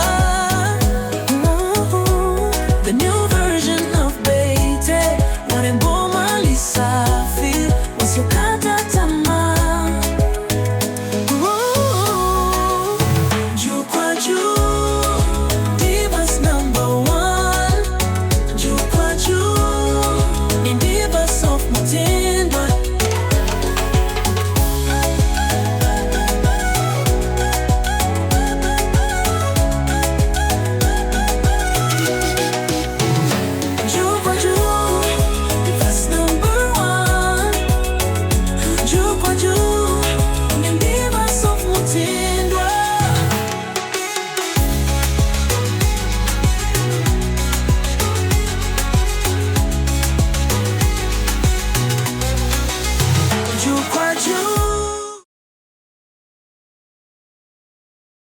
It was beautiful. People bought tickets. We sold tickets. According to statistics, we sold over 500,000. Accounting day could reflect your pesa. But it's in life. We live and learn. We had questions, but we also had flaws. Kuna places we were not sure how to control, but we are learning. Okay, so now how nimeona we are taking this to Nairobi. Yeah. So what's your plan? Nothing. I don't have a plan. Utaita Abel unilenga. Abel Muthomi mkurugenzi. Nilimtumia trailer. Bro, alikuwa ni noma. But then I also understand. Alikuwa na release, makosa ni yangu. Bro, makosa ni yangu kukutumia time mbaya. Anyway, so but he has a good art. Yeah. I know him. Aliniambia bro, nitumie link, I'll watch. I didn't send him a link. I sent him the clip. Kasema hii ni kali, but I know he was also held up with makosa ni yangu. We talked a little bit, but he was really busy. So things kind of clashed because he also had a premiere. But he's a good guy. But now you can call him on 28th. He's busy, you know he's a celebrity. Who see assume? Ata watch podcast bro. Ata watch. Tutamtumia. Sawa, nitakupea namba yake umtumie. Inbox, ngoja. Tumia bibi yake ata watch ama mtoi, si ndio? Yeah. So ama Jugush.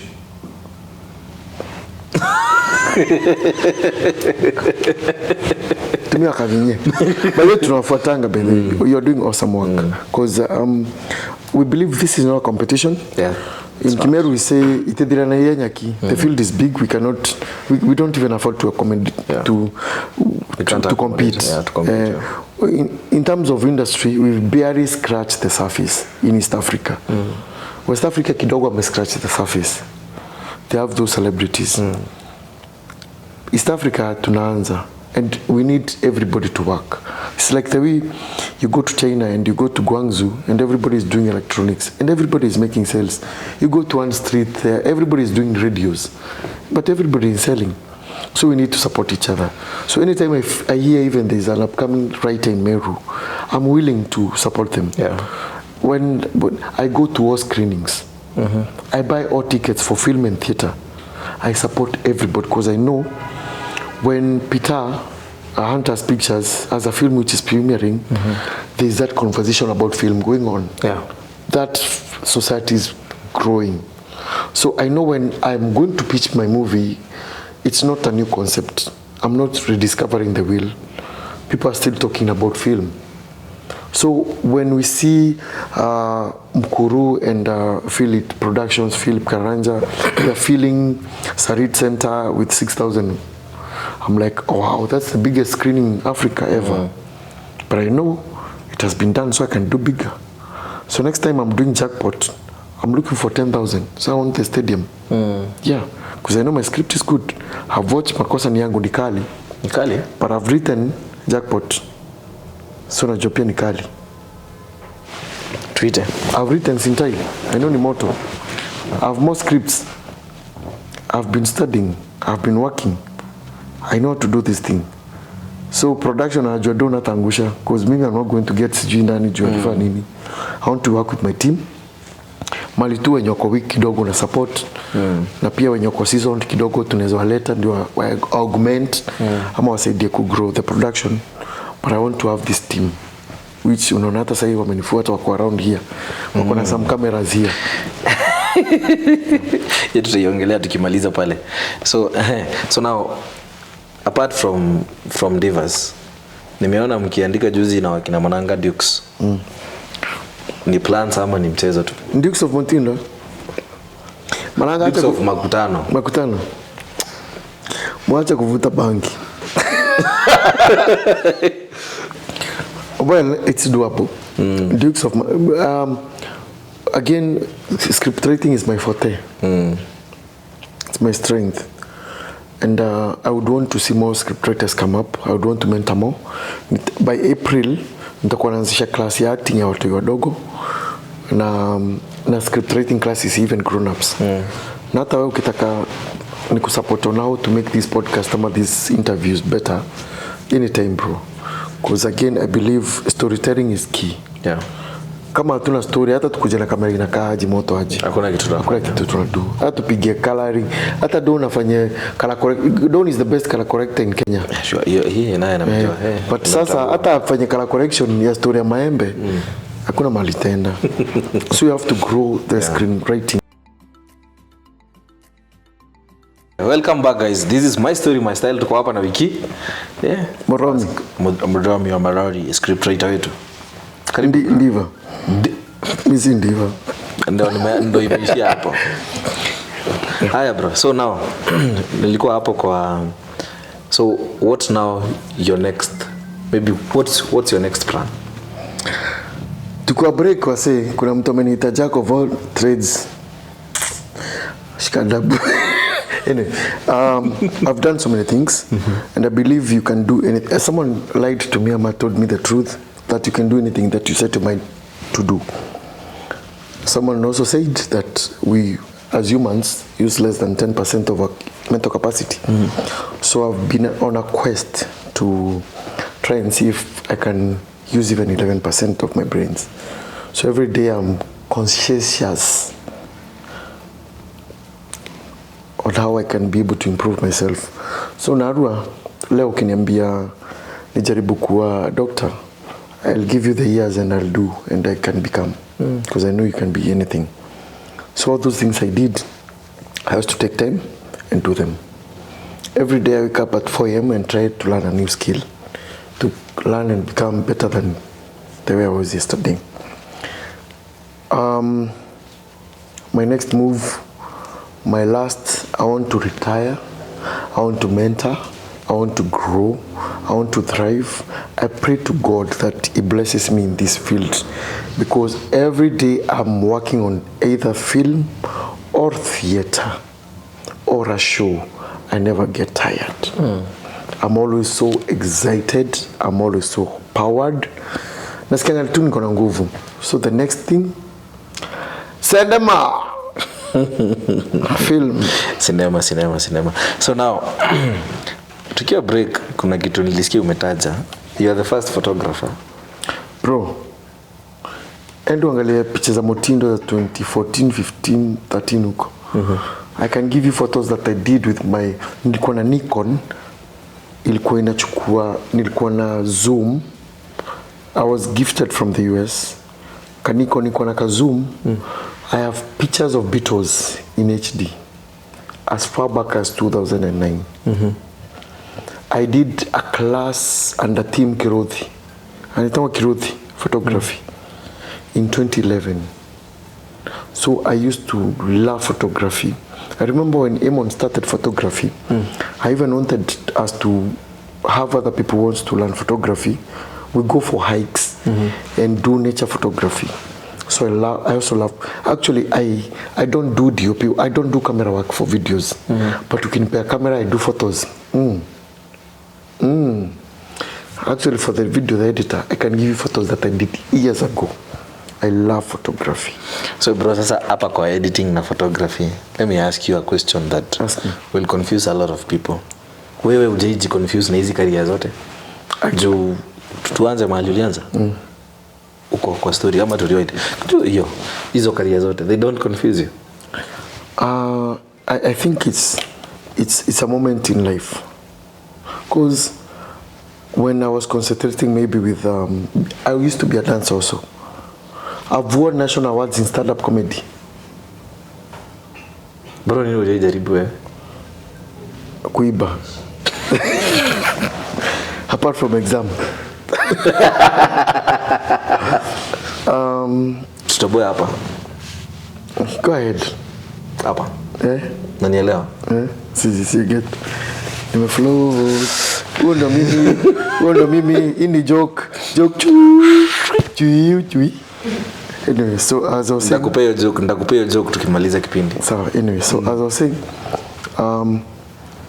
I think when other people are trying stuff like concentrating with maybe football, I didn't. I'm at drugs, I'm wasting time. I would always look at what can I do to be productive at this time. Even right now in my life, I ask myself, what else that can I do in set apart with other people? So utapata every day, kila siku mi waamka 4, 5, latest 6. Na time ya 4 when inalingana time, because pia nilibidi kuna times kwa nalala, niko na affect brain, nikasoma niko na brain inaweza enda mbaya. So I make sure I sleep at 3-6 hours. So nikilala mapema, like if I sleep at 10:30, 4 nitakuwa nimeamka. So I will read for like an hour. I used to go to the gym nikaacha, but and then write. So every day, even let's see what time it is. Tomorrow I'll wake up and read for an hour. Yeah. So it doesn't bother me. So ukiniambia stand-up comedy, kuna a lot of resources za kulearn. So if I want to do stand-up comedy for like next month, nitaanza watch kina Richard Pryor, watch kina Dave Chappelle, watch kina Trevor Noah, watch kina Churchill, watch people who appeal to my kind of what I define as stand-up comedy. And then I read books about how to do stand-up comedy, because there's always a science behind it. There's someone who has done it before and knows how to, you can do it and guide you. So then I'll also start observing what is relevant, how those people structure their jokes. Then I'll start writing. And let me tell you, if I decided to do 1 hour stand-up comedy, I can do it, because I've been there, done that. But now, one day, nikasema, I've been in music, I've even tried painting, but I was terrible at it. I've tried dancing, I've tried acting, I've tried stage acting, I've tried writing. Hizi art zote nimefanya. how can I cross them in one art and do them all. So, and I found all that music, everything I can put them in film. And then all my skills, I'm an accountant. Cinema inahitaji accountant. I've been in business, entrepreneurship. Cinema inahitaji. Because now, right now, if you ask me, I do my companies, my registration, everything. I handle all the legal aspect of my company. I also handle all the financial aspect of my company. So all those things have, like, it's God who like placed a maze which I'm trying to piece together to make one big whole thing. But the whole thing is cinema. Okay, bro. So umeongea mambo ya cinema. So I remember back in Meru, the first script, ama wendo script, wendo drama. Tukuite hivyo. Yeah. So someone asked me to ask you that question. How was it? Marete again, Meru TV. God bless sana. I got casted in a movie called Wyclef. And it was written by Peter. Peter is a producer also with Hunters Pictures. I respect him so much. I know him. He's a graduate of KU with film and theater. So when Peter wrote Wyclef, Peter knew my strengths because I introduced him to theater. So when he was going to university to study, it's me who inspired him. But when he came back from university, it's him who inspired me to do cinema. So I respect Hunters Pictures with all our differences. We have differences with Peter. Mingi sana by the way. Hata beefs sometimes. After hata pork basi. Tutakula. But that one I'll give him. He inspired me to do cinema. So when he came out, he knew I can do so many roles because I could act and change character. Because when I train other people, I train them to be anything. So they gave me a role of a gangster. Man, I delivered. Nilipiga show, I had serious following. But then I did season 1 and season 2. By the time they were going for season 3, there were some challenges and then issues with contracts, a few issues here and there. And then I had lost my business, I was struggling. I had just gotten myself into family life. I had so many things to piece together. So, and we were not getting as much emolument, payment, as we were getting in season 1 and 2. So by the time we went to season 3, I excused myself. So my character passed on. They continued, but they never got the kind of following that I had brought in by my character at Meru. Okay, bro. Now let me switch some gears a little. I've heard you talk family in, family out. Are you married? Pass. Yes, I'm married. I have a daughter. She's an awesome actress. Maya Nkirote. She's 6'7". Sijui anafikisha 7. Anafikisha 7. Tunaishi naye bro. Anacheza chess, ana act, ana swim, yani samaki. She's beautiful sana kama maki. Okay. Kama maki. Oh. So now to these young people, maybe someone who has an aspiration to be maybe somewhere where you are, maybe a script writer, maybe someone to do films. Mtu kama Ashley hapa, big up Ashley mwenye anataka kuanza podcast. What would you tell them? Quit. It's hard. I'm just kidding. It's not a walk in the park. You have to put in sweat investment. By the way, easy shortcut, utapiga kazi. Shida sinema ni utasoma than anybody else. Sababu ukiandika sinema, utaandika sinema iko na karakta mwenye. Weni unafunza nini kampo? Ama what do you do? Computer science. Utaandika msemo mwenye ni nerd. Utaandika huyo nerd ameolewa na daktari. Na kuna mtoto mwenye ni mwizi. So you have to know how a nerd behaves, how a nerd looks, and the nerd language. So you have to read and have the nerd bit research. Lazima ujue bibi yake, jargons medicine, and everything to do with that. Lazima ujue hama chokora. So a filmmaker, writer, script writer, and even podcaster, you have to be widely read. I know that's why you're seated here, because you're knowledgeable. When you sit here with kina cosmetologist, You have ideas on what to ask them. You're seated here with me, you're asking me things about cinema. So you've had to have done your research and know wiki and have asked questions. So if you want to get to that space, it's not a walk in the park. You will have to sweat with a bigger works. Now with a bigger works, more than anyone else. Do anything that is coming up, you have to know. It's not a walk in the park, but welcome. It's an opportunity, bro. Kama kuna place unaweza make, if you're serious with it, kama kuna place unaweza grow like, ni hapa juu. When you are serious with it, there are very few, especially in Africa. Last year I was even invited for Durban Film Festival. But nikajoin millennials tukaenda kugoma na Gen Zs. So I didn't go for Durban Film Festivals. But this year I'll go. Okay. Hata next month kuna Fespaco in Tunisia. But I'll be in drama so staenda. But Durban I'm going. It's a cinema. Tuende utuwakilishe huko. No, so tuende bro. Si pesa mob. And I can get you invitation for Durban Film Festival. We are going. Kina Don, Kina Eric, the entire production team, most of the people will go. We'll talk that tukimaliza hapa tujue. So now let me take you now back to your 16-year-old self. 16? Okay. Ulikuwa unarusha juu classes, so I don't know where to press you. Okay. Maybe I don't know from 1, from 2. Whatever. What did you tell yourself? If you got that opportunity to go back and talk to yourself. I'll give them a poem which was interpreted by Max Ehrmann. It's called Desiderata. Desiderata, the poem. It's a beautiful poem. It talks about how you can maneuver life. Be at peace with everyone. Exercise caution in all your business dealings. Would you allow me to read it? Desiderata, the poem. I forget the words right now because I'm a little bit tired. But Desiderata, nobody knows who wrote Desiderata. But the one who interpreted it is called Max Ehrmann.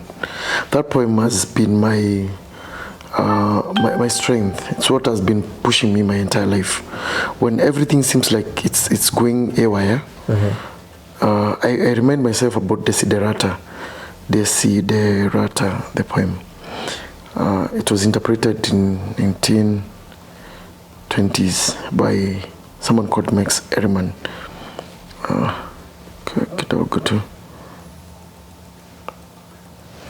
So I would as it's loading, I would tell that person to, I would tell Vicky. That is Vicky you're talking to now. I would tell me, which is something that I remind myself to do the best in everything that God puts across my path. Not complain. Even if I become a sweeper, to do the best as a sweeper. To understand that other people have battles that they're fighting with, that they're fighting, so I should not judge them too much. As much as humanly possible, I'll judge them. Nijaribu pia kuwa accommodate, and also know that we are here for a short time to be a good person. I do not need to accumulate so much wealth, but I need to make everybody feel ni kama anaishi poa, to help other people. And also to not just exist, but leave a mark. So allow me to read Desiderata by Max Ehrmann. Desiderata, words for life. It goes like this. Go placidly amid the noise and haste, and remember what peace there may be in silence. As far as possible without surrender, be on good terms with all persons. Speak your truth quietly and clearly, and listen to others. Even the dull and the ignorant, they too have their story. Avoid loud and aggressive persons. They are vexations to the spirit. If you compare yourself with others, you may become vain and bitter. For always there will be greater and lesser persons than yourself. Enjoy your achievements as well as your plans. Keep interested in your own career, however humble. It is a real possession in the changing fortunes of time. Exercise caution in all your business affairs, for the world is full of trickery. But let this not blind you to what virtue there is. Many persons strive for high ideals, and everywhere life is full of heroism. Be yourself, especially do not feign or pretend affection, neither be cynical about love. For in the face of all aridity and disenchantment, it is as perennial as the grass. Take kindly the counsel of the years, gracefully surrendering the things of youth. Nurture strength of spirit to shield you in sudden misfortune, but do not distress yourself with dark imaginings. Many fears are born of fatigue and loneliness. Beyond our some discipline, be gentle with yourself. You are a child of the universe, no less than the trees and the stars. You have a right to be here, and whether or not it is clear to you, no doubt the universe is unfolding as it should. Therefore, be at peace with God, whatever you conceive him to be, and whatever your labors and aspirations. In the noisy confusion of life, keep peace with your soul. With all its psalm and drudgery and broken dreams, it is still a beautiful world. Be cheerful, strive to be happy. Tumpigia makofi. Makofi kwangu. Makofi tena. Okay bro, at least nimejua kitu leo. So now as we wind up, let me take you now to our Meru industry. Maybe give us some things that you're doing. Our Meru artists say they are not included. What's your take on that? Kereito Morongo is saying politics is not a piece of cake from the wedding where you are given, you take it by force. Creative industry is a business. It's called show and business. So you have to have a business mindset. You have to be an entrepreneur, you have to be an accountant, you have to be a marketer, a salesperson, an events person. It's an entire industry. That's why serious musicians or anybody who has been successful has a team around them. You see? So this is business aspect. The show. Hisi kikundi wanawake man. Wiki aja ni post. Tulifanya wiki podcast.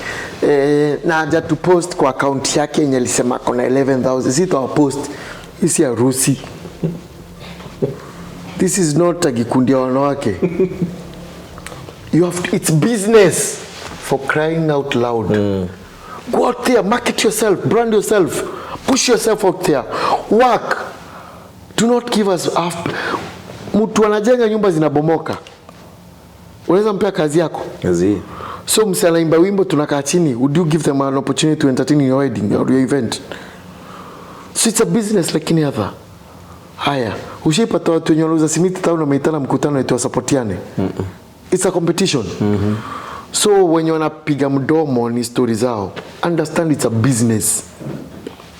It's not table banking ya wanawake. Bro, piga kazi, work, market, panda kwa roof. Sai we don't even need radios. Nimeona watu wakisema radio hazinichezi. Hey boss, we are not in 1995 or 2005. This is a new era, 2025. Kuna all social media aspects. Si utoke hiyo wimbo yako na video mbaya yako, upige video ya 100 singing your song in different venues. Kaa hapa. By the way, ekela kamera kaa pale. Piga hiyo video hapa 10. Change party show. Vaa t-shirt, change, toka pale, kaa hapa juu, kaa pale. Uone kama utakuwa na video yako na simu. Utakuwa na 100 videos. Whatever social media understands is the language of algorithm. That's why you should. Unaona kama hii podcast ya leo tumefanya. Ikatakate, apart from kufanya the long version. Katakata. Wacha hii interview yetu, ikuwe interview ya 10 minutes, interview kama 15. And then at 16, you the full interview. The algorithm will understand you've done a lot of work. That's the language. That's the language the universe wants. People fear to be criticized. Mazisi mongemba about wiki. Mimi muni this, mnajua ntengia studio nitawa this back. Talk trash, I'll reply, I'll make you famous. Nobody is coming to save you. Save yourself. Okay, Wiki. Now on to the next nikimalizia kabisa. Kwa mahali huko, there are these, kuna inzenda ingine yetu. How do they take you and umeianguka kwa mtego? Mtego gani bro? Unajua mtego yenye naongelea. Gani? Hujaitekwa? Kutekwaje bro? Mimi nilikuwa mchele na besti yangu mwanaume. Mwanaume ndo alikuwa kutaka. Akaniiba bro, si kunitaka man. Hata mimi nililekewa mchele na besti yangu. Akaiba, si ndio? Hata mimi akaniiba. So that's wrong. Maziwa sio wazi tuko nao kwa creative industry. So now I no longer make new friends. I'm so skeptical. I don't have new friends. If by that is we are not friends, I'm sorry. I'm over 30 something. I'm not making, I don't know, you will have to prove to me in so many ways to become my friend. Because I lost money, I lost my phone, a new phone, through a friend, because I trusted them. But opposite gender, well, of course, especially after Divas, I'm getting a lot of attention. But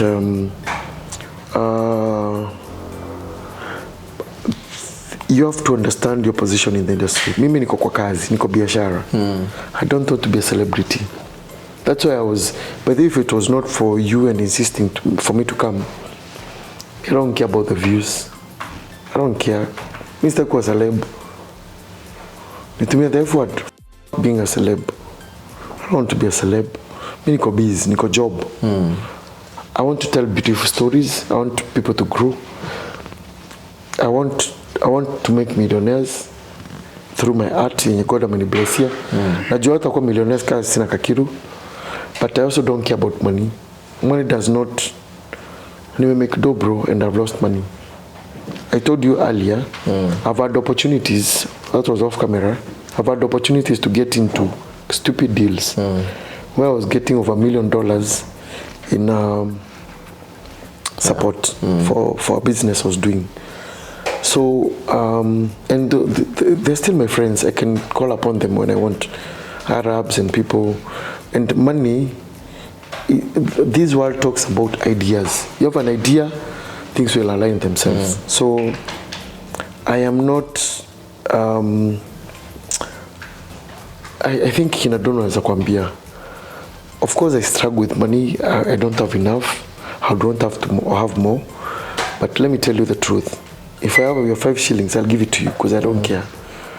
I cannot sacrifice our friendship because of money. And I don't think, nimekuwa approached, I've been very vocal, even politically, and I've been approached to kunyamazishwa. People gave me money to get silent because of some activism I was doing. And I was like, until you saw those people, I don't want that money. So I think I am more loyal to the art, and I want that art to help me many people. Help me help many people. Okay, bro. I hope I have answered you. Yeah, you have answered me. Now, my last question is, now imagine you're sitting with God somewhere. What would you tell him? I got a sense of humor. Kali kritaji wa thog. Bro, imagine wa thog. Yaka imechaka.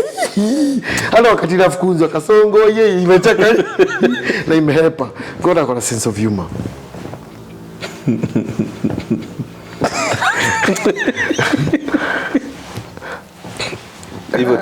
I think God is everything. God is also a sadist. Mbona watu wengine wanakufa na magonjwa? Mbona tupe all these hopes and then we struggle to get them? But I also think God is also gracious. Because ametuwezesha. And I think this far that I am, which is a starting point, because I am nowhere. By the way, kuna mali niko, so msianza kuni inbox. Lakini mni follow. Utaniambia mali ya kusema ni follow. Ndo naenda next. I think God has been gracious. And God is not only the English God. I also believe my grandpa, my great-grandpa who never got to meet Jesus, also knew God. Yeah. So as we read in Desiderata,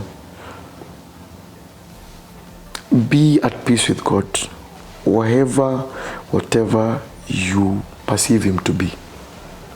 And I think with the sense of humor, he's an awesome creator. And I also believe there is no hell. Haizi creativity mzuri alafu hazifanyi hizo ndio mbaya. Like bro, cheki. Madem ni warembo bro. God anaweza create aje madem afanye warembo bro. Kiangalia hivi uko like, and then asema ni dhambi. Alafu akweke hiyo modi ya kuataka. Alafu kumbuka kwa Genesis, whatever he created was beautiful. Sasa mbona ikuwe dhambi bro? Na usitake mtu wa mtu mwingine. Kama hataki huyo mtu tutafanya. Okay bro, now I want you to as we wind up, tell people where to find you. What you do now, this is where you say ulianza pale but sasa imalizie tena. What you do as you big up your crew, nikimaliza tukiana nyumbani. Yes, this is my story, my style. Siwaambie kamera yako. Oh, kamera yangu. Ladies and gentlemen, take 2. Lights, camera, and action. This is Wyclef Muthomi, Sage Wiki Productions Limited, aka Muthomi, and this is my story, my style. Can you waambie my style? Remember to support this channel. Hapa chini, click somewhere hapa. Subscribe to this channel. Follow Eyes of Visuals on all social medias. And all the other people who are now kina Amon Creations and everybody. I want to big up my brother, big bro, my friend, Lions Productions, Images. I want to big up the Need Hotel through courtesy of Eric Mutwiri, Bolivia behind the camera, Deno kwa sound. Everybody working with kwa Divas of Mutindo, from Yashiman, Kirote, Marjorie and Nadia, kina Kiambambe Musakse, kina comedian, and everybody working, big up. Thank you Eskatek Productions, kina Babuji, my guys, kina Dr. Karemi of Everfund, and everybody we are with. God bless sana. I also want to thank my Kasororiga, my babe, Aki, and my daughter. I don't want to thank my director, Mutugi, because he's an idiot. He's too talented. Fuck him. I want to thank my family, the people who've been my support system. I've just received a lot of love from family, friends, production team, Divas of Mutindo, the support system ya wasanii wase tuko nao kwa industry ya cinema. Big up yourselves. And 20th of this February, we'll be at a place called the Garden Hotel in Kasarani. Is it 20th or 28th? 28th. Hadi najua kukuliko. Okay, sorry. Let me take it again. 28th of February. Lovers, followers, and friends of Divas of Mutindo and cinema in Kenya at large, we invite you for our second screening for Divas of Mutindo, a concept we developed with all that crew at the Garden Hotel in Kasarani, Nairobi. Don't miss out. Tickets go at the Little Cab website. Utapata tickets. Follow us. Mimi naitwa on Facebook, Filmmaker Wyclef Muthomi, TikTok Wyclef_Meru crew, on Twitter Wiki tweets, and Instagram Wiki_Meru crew. Make sure you follow all our pages, Divas of Mutindo on Facebook and across all platforms, and keep supporting the art. It is through this art cinema yenye tunaweza pata everybody getting employed, even the government. My call upon you is, if you want to get rid of this issue ya millennials and Gen Zs, tuna complain hakuna jobs. Kumbuka, in Nigeria, the second biggest employer after the government is cinema. So Kenya unaweza employ all these Gen Zs tunakuja ku occupy kwa cinema. So make cinema a place whereby we can grow, encourage us. Let's create the industry because we have the position to employ everyone. Big up yourselves. Keep following. Subscribe to my story, my style. Colonel Wiki, Wyclef Muthomi. Cheers.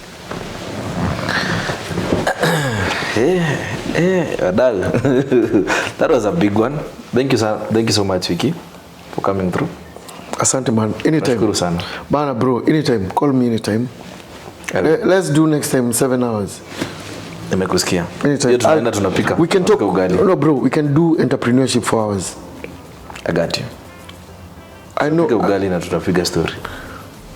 Anytime. Cheers.